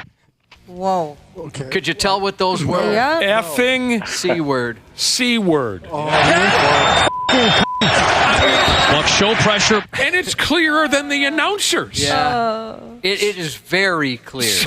Was that from the field level? Don't know. Nobody knows. Oh, okay. And certainly the guy isn't going to admit it. That's what the question is. Was it a coach? Was it someone in the truck, the production truck? That one, I could not stop laughing after watching that last night because it was so crystal clear and it was so nasty. The effing C word. Clear as day. Oh, I'm sorry. It's just such a rarity. Yeah, I'd never heard anything like that. No, my God, what was upsetting that person so badly? And then in the Jacksonville-Green Bay game, while the announcers are calling a field goal, someone hollered out, "Oh, you don't have this, do you, John?" No, I didn't grab this. Just for the record, the guy said, "Are you effing out of your mind?" I mean, it was so clear. That sounded like a coach or something, the level of screaming. Oh, it's always fun. I'm burned out. You know what I'm burned out on? I'm burned out on the athletes who just step up to the mic for their post-game interview and just freely curse. I guess it's jealousy more than anything. Anthony Edwards did it, I guess, after, I don't know, maybe it was a couple nights ago. I love A1 from day one. Bring gas. But he's just, saying the SH word and come on, clean it up for television. The announcer there waiting for the post-game interview, he just wants to go home, right? The guys in the truck, they just want to go home. Don't be cursing at the post-game. But when you get it just natural out of nowhere from someone who doesn't know they're mic'd up or forgets it, during a live, that's fun for me. Josh, I bet you really liked Myles Garrett of the Cleveland Browns yesterday. He's a big Halloween fan. He always dresses up for the pregame situation. The game closest to Halloween. Myles Garrett of the Cleveland Browns, defensive lineman. He always dresses up. And before Sunday's game against the Baltimore Ravens, he showed up dressed as the Terminator from Terminator 2, only more specifically, the Terminator from Terminator 2 right at the end of the movie when he's all beat up. That mask he had was great. Looked incredible. That's up on 93x.com. He went all out for sure. Really great. I guess he worked with a former Halloween, that's not how you say it, a former Hollywood stage and costume design team to design the mask. You said it's up on our website? Yep. It's pretty cool. He's big into Halloween. He looks like Schwarzenegger or the Terminator. Right before he got lowered down into the, where did he get lowered? Like a lava pit or whatever, and he gives the thumbs up. And the thumbs up was so funny. I'll admit that was kind of sad. It was very sad. Oh, yeah, I agree. After watching the first movie, would you ever think that you'd feel bad for the Terminator? But yeah, they turned it around. That thumbs up. That was stupid. So stupid, but funny. That was dumb. What do you say? Something like, there's only one chip we still need to, whatever. Something about there's only one chip left, and then the kid cries. We found out a few days ago that Vikings left tackle, Christian Darrisaw, is out for the rest of the season. That's awful. That stinks. He got all... Yeah, that hurts. He got all bent in half. Who'd they play last? The Rams, and he's out for the season. That's awful. Especially like we said on a play that probably shouldn't have happened. Yep. Should not have happened. Oh, you friggin' guys. I'll tell you this. I'll tell you that, and I'll tell you this. Speaking of Halloween costumes. Yes. Did you guys enjoy the picture I sent you over the weekend? Oh, that was great. Randy Shaver. That is the all-time Halloween costume. Randy Shaver sent us a picture of a dude who's dressed as the French pole vaulter who got his penis hung up on the bar at this past Olympic Games. I'd have to look at it again. I don't know how you get around a bar wearing that, but or get around a drinking establishment is what I should say. Because if you get the joke, it's really funny. But if you wore that out and people didn't know, they would wonder, what are you doing? Right. That's right. Yeah, that's great. That was a funny picture. Maybe we can put that up on our website. Can we put that up on our website? Yeah, if somebody sends it to me, I can do it. I haven't seen the picture, so I can't tell you. Oh, you haven't? No, Randy, I'm not in the group chat. Oh, that's right. We leave her out on purpose. Yeah, you guys have left me out. Yeah. Some of that stuff is not for a woman. such innocent eyes. Yes, yes. But yeah, dude is dressed up like the French pole vaulter who got his dong ski hung up on the bar at the Olympic. And the picture, the dude, whoever's in the costume, has a facial expression as if he's saying, "Oh, here I go again." What are we going to do about these wide receivers in the NFL? Why do they always have to be so damn dramatic? That's something that started, I don't know. Who did that start with? Probably Terrell Owens. Was he the first overly dramatic wide receiver? The first diva wide receiver? That's whose name comes to mind. Chris Carter, maybe? Chris Carter was like that. But, this subject has come up. I've seen documentaries on this. How the wide receiver position suddenly became this diva high-maintenance role, where you just see more kind of pouty behavior and ridiculous demands. Throw me the ball. I'm open. The crybaby stuff. Keyshawn Johnson was. Ooh, that's a good one. That's a good one. It's a real thing. It's a real thing. Wide receivers nowadays walk around like they are just the bee's knees. 30 years ago, I don't know, we'll get you the ball, maybe. And they didn't throw the ball as much back. No, obviously the game has changed, but the reason I bring it up, Jordan Addison, Vikings wide receiver, put something or another up on Instagram, and people are assuming he's crying about his role with the team, okay? On the Instagram post, or whatever the proper term is, he posted a picture of himself with the caption, "Free 3." Is that his jersey number? Yes. Okay. Free 3, which people are saying it hints that he wants the ball more and he's not getting the football enough. Take that however you like. But then do what I mentioned last week. Trade him for some defensive help. Oh, well, that was a conversation with someone else brought it up. I read an article mentioning that he should be traded. And then Brad Ryder also brought it up. So my question to follow all that up is, if the Vikings were to lose this week, are they buyers or sellers at the trade deadline? They would be 5-3 in a division that everybody is playing great football. Your new obsession is the trade deadline. Anyone else notice that? It is for this. It's quality microphones and the trade deadline. That's what you're obsessed with. Sorry. I think they're going to be a little bit limited what they can trade because they don't have any draft picks. Right. I mean, they're going to have to move a player to get a player because they don't have any draft collateral. But now they need a tackle. Now they need some offensive line because of the injury. Okay, here's a listener that says this player, what's his name again? Jordan Addison has been using this slogan since college. Okay, I don't know if that makes anyone feel any better. The perception is that he's unhappy and he wants the ball more. Well, dude, there's a dude on the other side of the field. What's his name again? Justin Jefferson. He's not bad. For Christ's sake. What do you want? Not bad. Wait till TJ Hawkinson comes back. Right. Yeah, exactly. That's true. I mean, is this... Well, I was going to say he'll be the fourth option then behind Aaron Jones and Hawkinson and Jefferson. Yes. This Addison is what, a second-year player? Is that correct? Yeah. Correct. So who do you think you are? Go out there and prove yourself for a while before. Okay, I'm sorry I blew up. If this is a bitch, a cry about, I want to play more, I want the ball, go out there and do something first.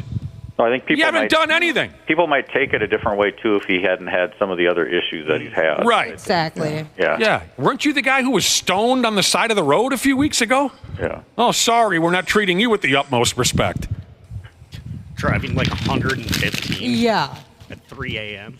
That was him? Down Yankee Doodle Road. Oh, I thought he was just parked on the shoulder. Oh, No. Before that. The original one in Edina or wherever, I thought it was Edina. Yeah, it was. Where he was going to kind of comfort his sick dog. That was the original. But you're right. The one where he was all stoned was I thought he was like going to an airport, parked next to the airport on the side of the road. This guy. Yep. Oh, I forgot he was responsible for both of those? Yeah. Yep.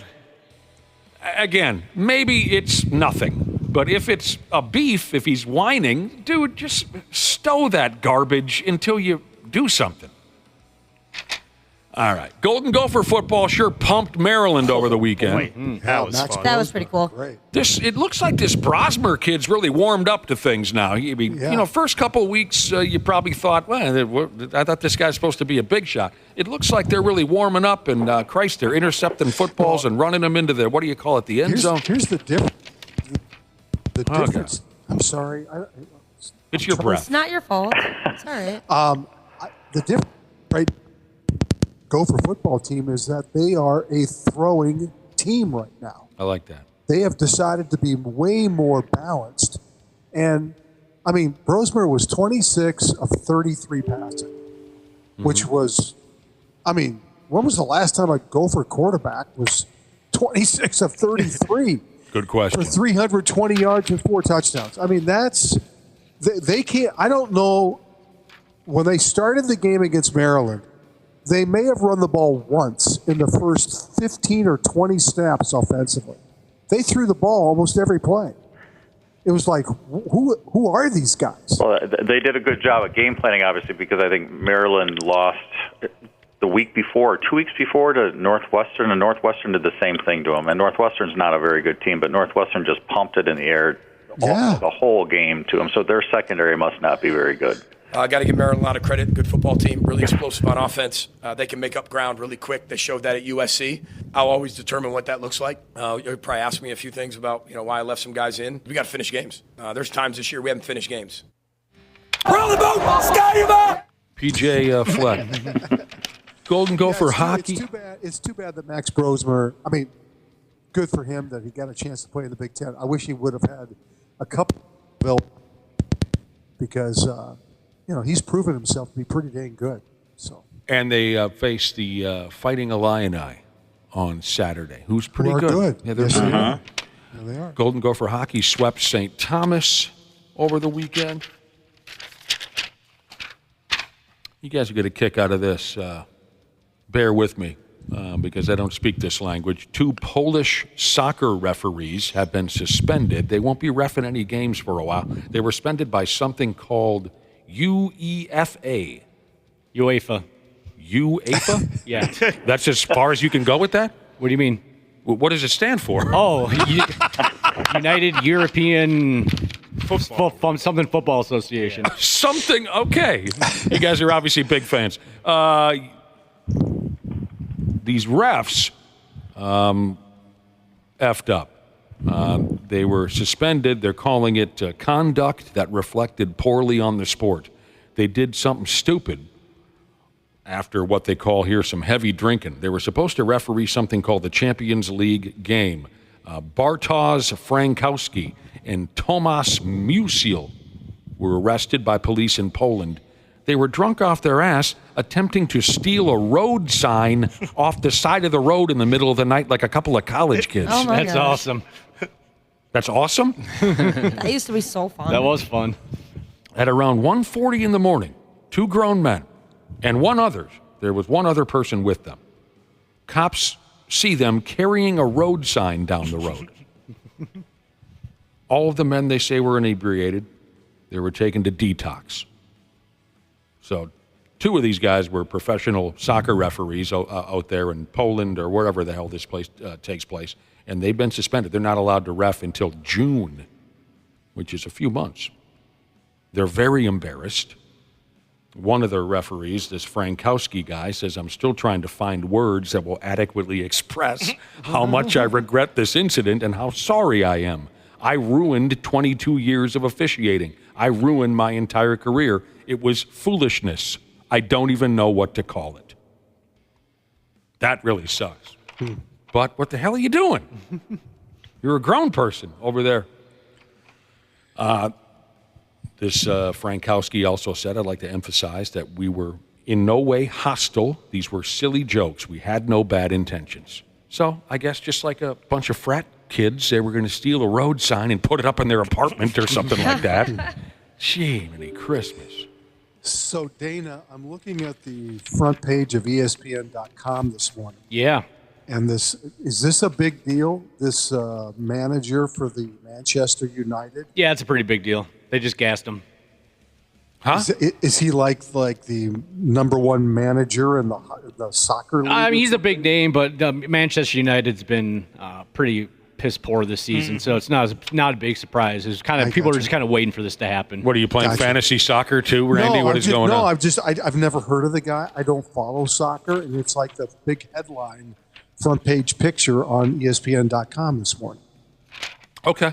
Didn't recognize the guy. There you go.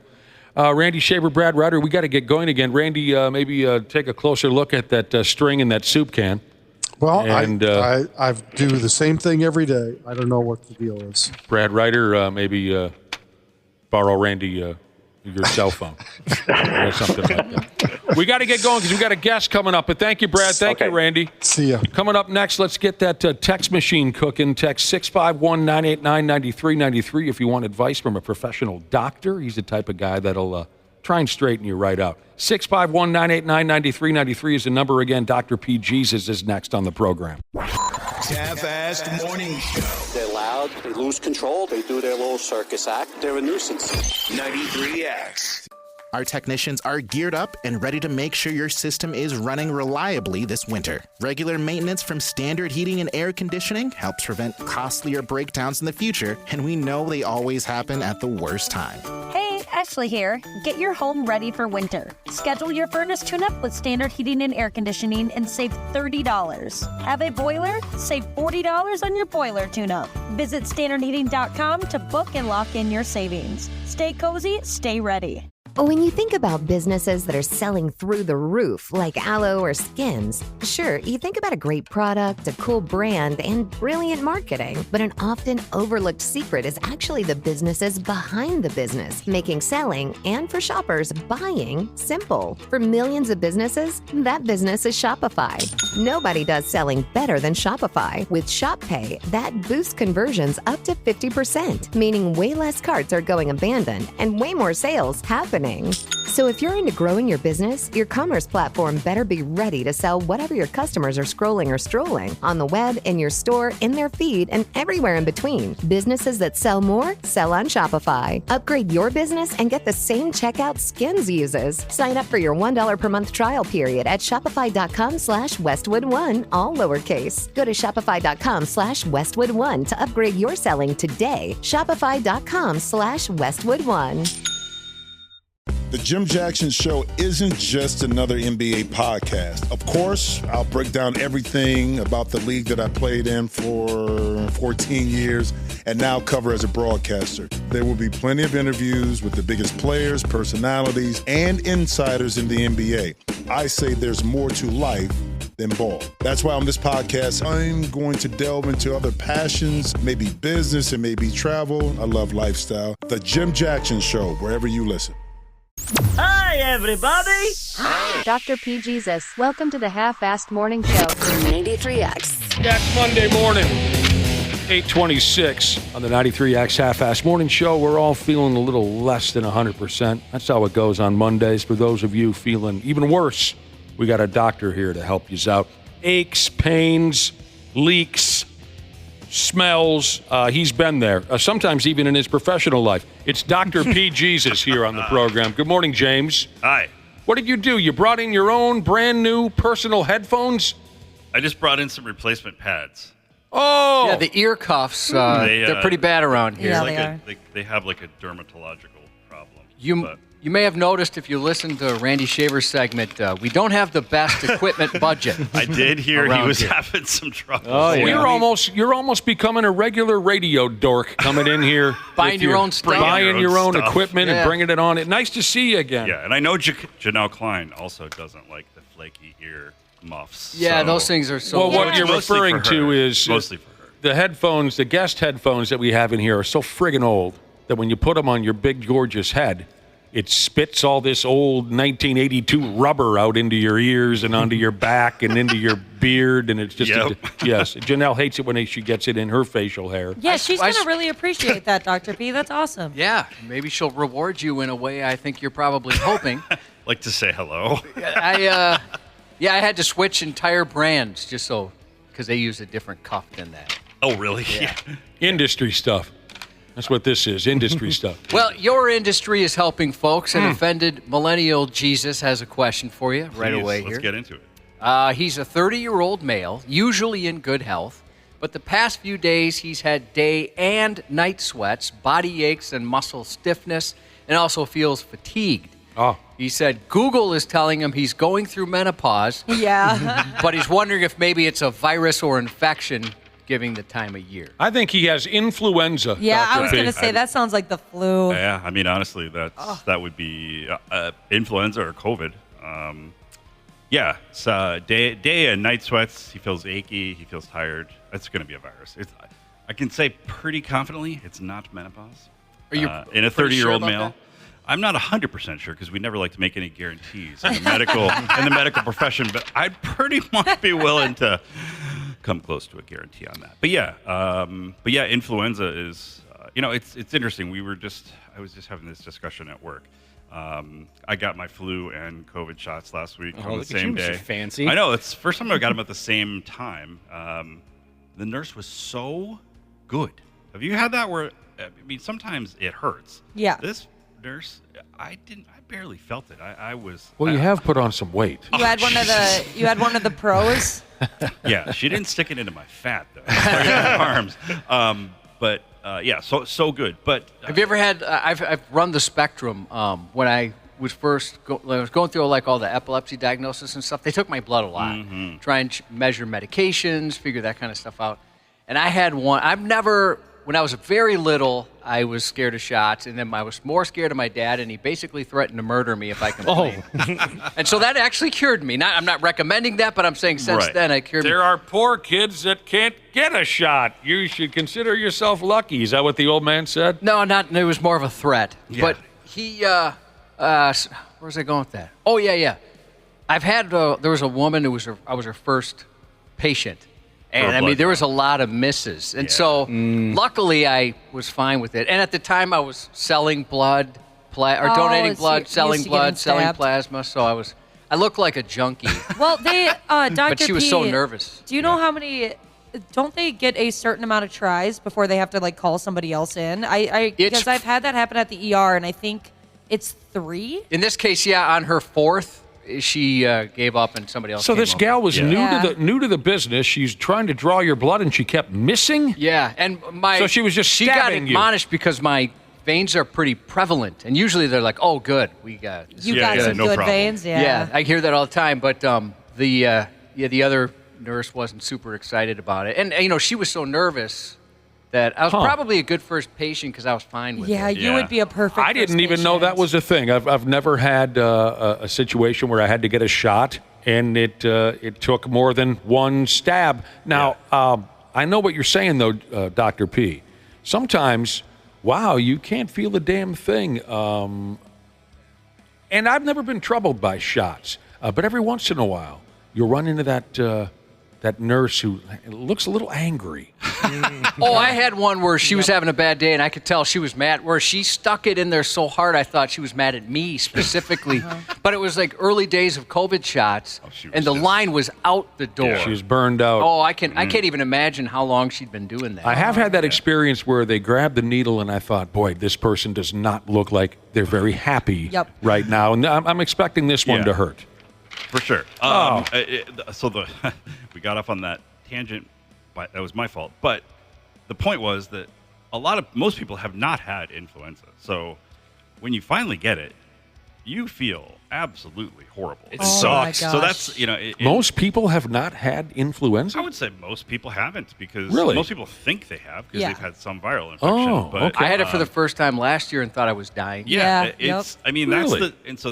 it's an interesting thing in practice and talking about vaccines because people are always like, oh, I've had the flu. I was fine. It's like, pretty much if you're saying that, you probably didn't because it knocks you on your butt and you're in bed for days and you look like death. So, I mean, it is. So I looked good, but the rest of it. Sorry. Yeah, you looked handsome, but you looked sick. Well, sounds like this individual's cruising towards maybe a few days in bed. Probably. So, yeah, fluids, rest. use Tylenol, Advil, and just take it easy. Dr. P, here's a question that was texted in for you. Is it normal to have a high creatine level? Creatine. I took that back in high school. I think they probably mean creatinine. Oh, yes. I thought it was a misspelling.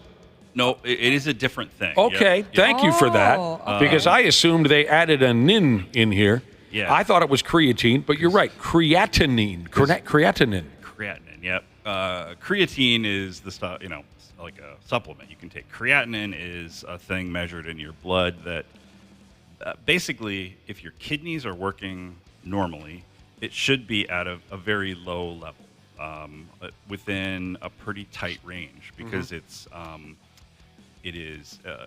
excreted out of your body, and if your kidneys are not working for some reason, the levels will build up. So it's not an absolute direct correlation between kidney function and creatinine, but it's close. And so, if you have an elevated level, it typically means either something is going on with your kidneys, or possibly you had, like, if you just finish running a marathon. I know that feeling. But but that's you walking 10 steps. Right. I feel like I just ran a marathon. If you take someone's blood right after that, it will be high because you have a lot of muscle breakdown. So it is a breakdown product of muscle. But at a steady state, unless you've done something unusual, it shouldn't be elevated. So it's nothing to ignore. All right. Yeah, check it out. Absolutely, yeah. And so that's typically the first thing you do is just it's rechecked to make sure, was that an accurate test? And then we'd probably do a urinalysis to kind of see what's going on. And then if there's concerns about it being elevated, there's some workup that can be done by primary care. You may end up seeing a kidney specialist. They're called a nephrologist. I'm glad you were able to figure out what I was doing wrong there. Creatinine. Creatinine, yeah. Redheaded. Go ahead. No. Cubby's turn. Redheaded metal bending Jesus said, I've been losing weight consistently for a few months, still eating normal, no other changes in life, down from about 230 to 190 in 2.5 months. Seems to have leveled off, not dropping much that I've seen. He's a 25-year-old male, 6'3", if you need it. So unintentional. Unintentional. Clearly. He said he hasn't changed his diet, or it sounds like he picked up exercise. 40 pounds in 3 months? Yeah. I bet you look great, but your clothes don't fit. No, they wouldn't. That's obviously not normal. Something presumably is, increasing the metabolism. You tend to think of a bunch of things. 25-year-old. Yep. So, you think of less things with that. You've got to get in and have some blood work done. You worry about thyroid problem. That's always sort of number one on the list to get checked off. But basically something has to be consuming energy at an abnormal rate. So the thyroid gland regulates your sort of metabolic rate. It's a loose term, but if you're hyperthyroid, you do tend to lose weight and kind of have your heart rate fast and be warmer and all that. But we worry about other things that can do that, like cancers, because cancers are abnormal body cells that are growing abnormally, and so they consume energy at a tremendous rate and can lead to weight loss. So, and not to say that's what's going on, but you can't assume that. That's a lot of weight. I can't believe you That's haven't. a lot of weight. Yeah. 40 pounds in 3 months. You should have probably already gone into the doctor, not looking to guilt trip anybody. But what do people are saying? What about a parasite? Yeah. The other thing would be That'd be the most hilarious one, right? Yeah. Oh, that's always funny. Yeah. Those worms are great. The other thing would be undiagnosed diabetes, type 1 diabetes, where you can lose massive amounts of weight really quickly. Again, usually if you're basically in ketosis. So we've talked about that somewhat when people have questions about, ketogenic diets. You get your body into this phase where it's kind of consuming itself to lose weight because you're not taking in carbohydrates. When you have type 1 diabetes and it's new and it's out of control, you're not able to use the energy from carbohydrates, so your body starts to basically consume muscle mass. And and fat, but you can lose massive amounts of weight. Typically, you'd feel pretty bad. I mean, you'd be unbelievably thirsty, you'd be urinating all the time, you'd be looking pretty washed out. But that would be the other, I guess, big thing. It could be a lot of different things, right? It is, but it's, maybe even stress. I mean, it could be. Can you lose that much weight from stress? I know my brother and my mother did. Well, Really? That short amount of time? I should say this. It was, how should I say this? It was like a reverse effect. My mother, once she moved out of the house away from my brother and I, she lost a massive amount of weight. And I think it's because the two of us put a lot of stress on her. Yeah, so less stress caused her to dump crazy amounts of weight. My brother lost a bunch of weight because of stress. But anyway, you gave some good advice there. Yeah, but I mean, ridiculous anxiety, I mean, not ridiculous, just really bad anxiety or depression. Certainly people can lose weight, but that would be, but that is directly related to how much you're eating, essentially. Okay. Or pretty much. Let's get this sumbitch off to the doctor. Yeah. Lost 40 pounds in 3 months. Dr. P. Jesus is in studio here with the Half-Fast Morning Show, taking questions from our wonderful listening audience. Dr. P. Skin tags in the genital area. Skin tags in the genital area. Ba-boom. Hot stuff. Male, early 40s. Never had this problem until this year. What's going on? Skin tags in the genital area. That was a nice tune. It is, skin tags are a result of rubbing. Is that right? Yes. Oh. Basically, skin surfaces rubbing never knew against that. each other, or the other common thing is clothing rubbing on. Because the most common areas are along the neckline for women, along the bra line, under your armpits where you have skin rubbing together, and in the groin and genital area. Did you guys know that skin tags were because of... Nope. I don't know. I thought it was sin related. Oh. No, that's hair on the palms. I just thought maybe it was was the rubbing could like count. like a wart. That's what I always assumed it was. No, it is. Yeah, it's not. Well, that explains one of my skin tags. Anyone else have a skin tag they want to talk about? I've never had one. I have one, and it is in an area with much rubbing. Yep. Because a wart is a I'll tell you more details later, Josh, if you want. Photos would be better, but I'll accept the details.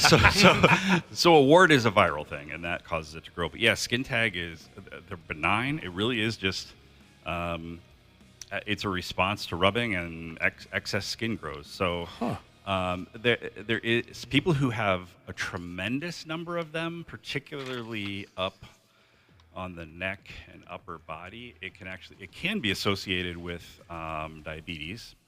Or a propensity to diabetes, so kind of a predictor. Some women will get lots of them if they have a thing called polycystic ovarian syndrome, which it causes some hormonal problems and testosterone excess, and it can also cause some of those types of things. But in this case, this dude's got him on his wad. Yeah, you think it might be Rubskis? It could be on the scrotum. It's often on the thigh, but I mean, depending on where it is. And so, I mean, we're assuming that's what it is. Yeah. And it's not always good to assume that that's correct. But if it's a skin tag, you don't need to do anything about it. They will typically just kind of get to a certain size and stay that way. The problem. Do they go away? They really won't unless, if it becomes strangulated, if it gets big enough and if it's hanging enough that it can get twisted, then sometimes they will seriously cut off their own blood supply and fall off. I know we've talked about, that is a way to get rid of them. But you rubber band it. Yeah, or, it's probably not a good idea to do at home, but yeah, they can be shaved off, snipped off, with or without anesthesia, depending on your tolerance. Can they be shamed off? You're so gross. I've never tried that, but sure, the power of shame is amazing. I was raised with that method. Dude, tell me about it. I think we share that. Yeah, Josh. we do. The power of shame compels you. It does. That's really interesting. I never knew what caused skin tags, and by damn, it makes sense. That cute little sumbitch I got down there. So nothing you need to do, but right. you can. It's a thing you can mention when you're in for your physical and talk about whether you want something done about Well, it. yeah, if he's a ball model or something, maybe he wants to take care of it. That's But true. otherwise, That's true, right? Yeah. Anyway, if that's going to be an area that's going to be seen a lot, especially in public or professionally, then yeah. Mine's hidden. is it? Yeah. You can't Does see it bother you at all? No. Nothing? It's silly looking. Do they itch? No, it doesn't itch. Oh, that's good. I'm learning a lot about skin tags. All right, so if anybody is eating something or drinking something, I recommend you finish that up real quick and set it down for this next text. Worse than genitalia-related skin tags. Oh, this one to me seems pretty gross. I'm excited for it. And I'm hoping we can help this person. By we, I mean Dr. P. Went to the chiropractor last week. When I laid face down on the table, a quarter cup of clear yellowish liquid fluid came out. Well, that's the same. Yellowish fluid came out of my nose. I've had a cold, but he said I need to see my doctor to make sure it wasn't something bad. Should I worry? How much did they say? Quarter cup. Wow. That's quite That's a bit. a lot. It just poured out of his nose as soon as he laid down on the damn chiropractor table. And they weren't sure that it was snot. That could be some of that brain fluid. That's my fear. I mean, that would be. Isn't it the same color too? That's what I've heard. Yeah. Same color as what? What he described. I mean, one question would be, they said they had a cold. I mean, if you've been doing like saline, rinses or things like that, you can actually get quite a bit of fluid in a sinus that could drain out. Oh, yeah. Those feel so good. Get it all over somebody's skin tag. What a combo. Oh, no. Yeah. It's like dipping a nugget into some Szechuan Oh, sauce dude, or no. something. Honey mustard. What? Don't bring nuggets into it. The volume is the part that's confusing me a little. Because, I mean, the thing that was mentioned, like a cerebrospinal fluid leak. Would that much come out? Ooh. That's what I don't picture it. That would scare the hell out of me. Because it doesn't usually collect anywhere, I don't think. So you would think it just tends to drip. That's how I always think of it. So that to me sounds more like fluid that was in a sinus. Okay. Especially if nothing happens afterwards. Yeah. Something that got trapped up there, and once he was lying, he or she was lying face down, it poured out. But We'll again, play a game called Is It Snot? But again, if it's if there's no good explanation, you don't want to ignore that. I wonder if they're just overestimating quarter cup. I'm hoping so. Overestimating. That seems like just a tremendous amount. I would be. I'm terrible at measuring fluids. I could see myself making that mistake. I mean, a cup. So wow, that's a hell of a pile. It is. That's quite a bit. If you guys were to dip a skin tag into any sauce, like if you had to eat a skin tag, what would you dip it into? Honey. Buffalo. Yeah, I'd go barbecue. Okay. I mean, I'll eat. You put barbecue sauce on it, I'll eat it. Anything. Soy sauce, too. All right. Yeah. Fair enough. We got Dr. P. Jesus in Soy studio. sauce. Aren't you worried about the sodium? As you eat these Sodium skin levels. tags? Josh, you know how I live. That's the least of my concerns. Heart health is an issue. Dr. P. Jesus. The 93X Half-Assed Morning Show. Had some great questions coming in. We really do for our guest, Dr. James Parnell. We gave him the handle of Dr. P. Jesus a few years ago. He's here to help out our listening audience if they text in a health issue. And like I said, we got some great questions. Real quick, I wanted to make a couple of comments on weight loss or weight gain. We were talking earlier about an individual that said they had lost 40 pounds in the last 3 months. You gave some great ideas or suggestions as to what might be going on and what they might do to help it out. But listen to these weight-related text message. We hear this quite a bit. Here's a listener who says, I quit smoking, and in a year I put on 40 pounds. Yeah. Oh, yeah, that happens. Sadly. Yep. How about this? I was 25. I had a seizure. At the time, I weighed 225. After it happened, I had an incredible weight gain, got up to 300 some odd pounds. You ever heard of that? A seizure somehow triggering? It could be from the seizure medications. Oh, okay. Depending on what they're on. Mhm. I mean, certainly some of them can do that. Yeah. Okay. I wouldn't think the seizure itself, though. Maybe there's some unusual thing where it's hard to believe a change in electrical activity would change your appetite. But I don't think so. Okay. I thought those were yeah interesting. What do you know about babies? I mean, they're small. I know where they come from. Yeah. How they're made. I do know how. Yeah, I'm familiar with how they're made. Got a couple baby-related questions. Well, first off, one of our listeners is a twin, and his fiance is pregnant. What's the probability that he produces twins? You know the arithmetic on that? I don't. Okay, so I don't think it's terribly likely. I thought it was. It came into play. We talked about this earlier. I thought twins produced twins more often than. Maybe if it's the woman, I can't. The guy really doesn't have much role in that. Okay. I mean, because it. And now it seems like when you hear somebody had twins, a lot of times they tell you they had IVF. Right. You know, that's I guess I don't know. I mean, you're right. Okay. In my experience, most of the multiple pregnancies I'm aware of typically are IVF. I mean, you're right. I have heard that, but I feel like it has to be through the woman. That's what I've always heard. Because, Okay. I hadn't heard that. I thought because it was. I mean, if it's identical twins, then it's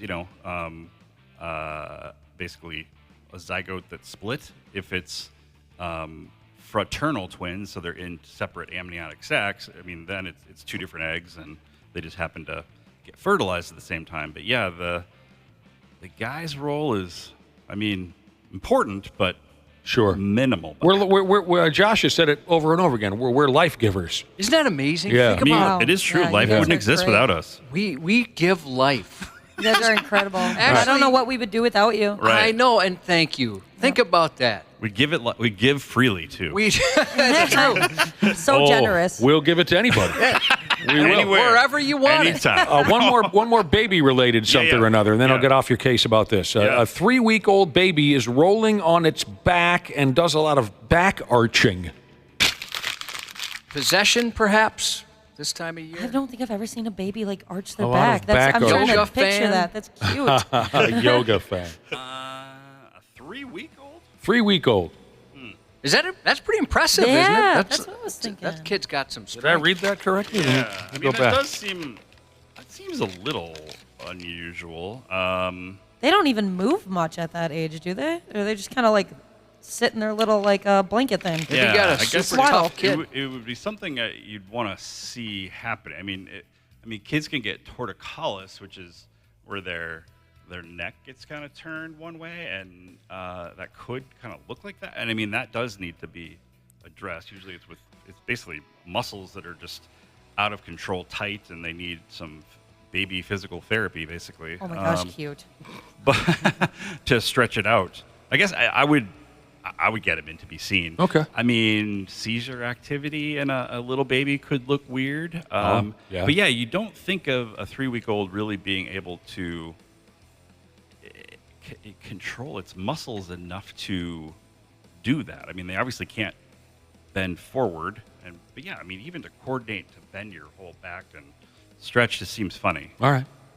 I don't know that it's a concern, but I mean, in these days, obviously, if it's happening, video it, because then you can show the doctor. You might even not have to go in, actually. Yeah. I mean, that's the beauty of video visits. You could either send it or show it to them. But yeah, I mean, most family docs, pediatricians who take care of babies like that, you're always available for those little kids. I mean, especially the first 2 months of life, because you just don't want to assume or postpone anything. So, they should be able to get that checked out today. Word. 6 Rocks Jesus has a question.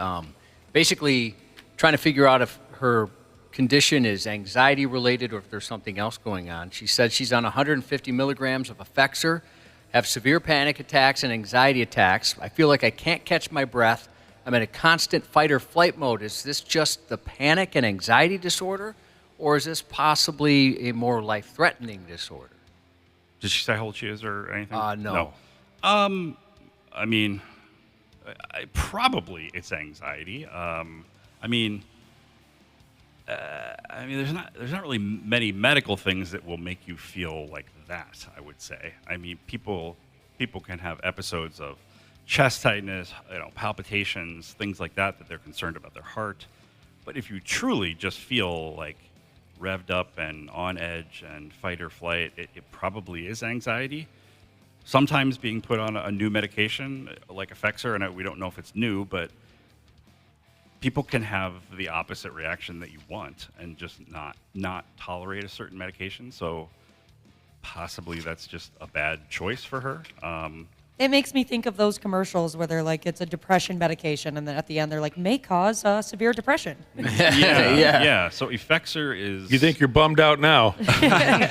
Wait till you take one of these sumbitches. Yep. Like Prozac, Zoloft, Paxil, the sort of classic serotonin medications are slightly different. Effexor is a serotonin and norepinephrine reuptake inhibitor, and it's an alternative to those serotonin medicines. It's usually not used first line, so she may have already been on one of the, like Prozac, Paxil, Zoloft.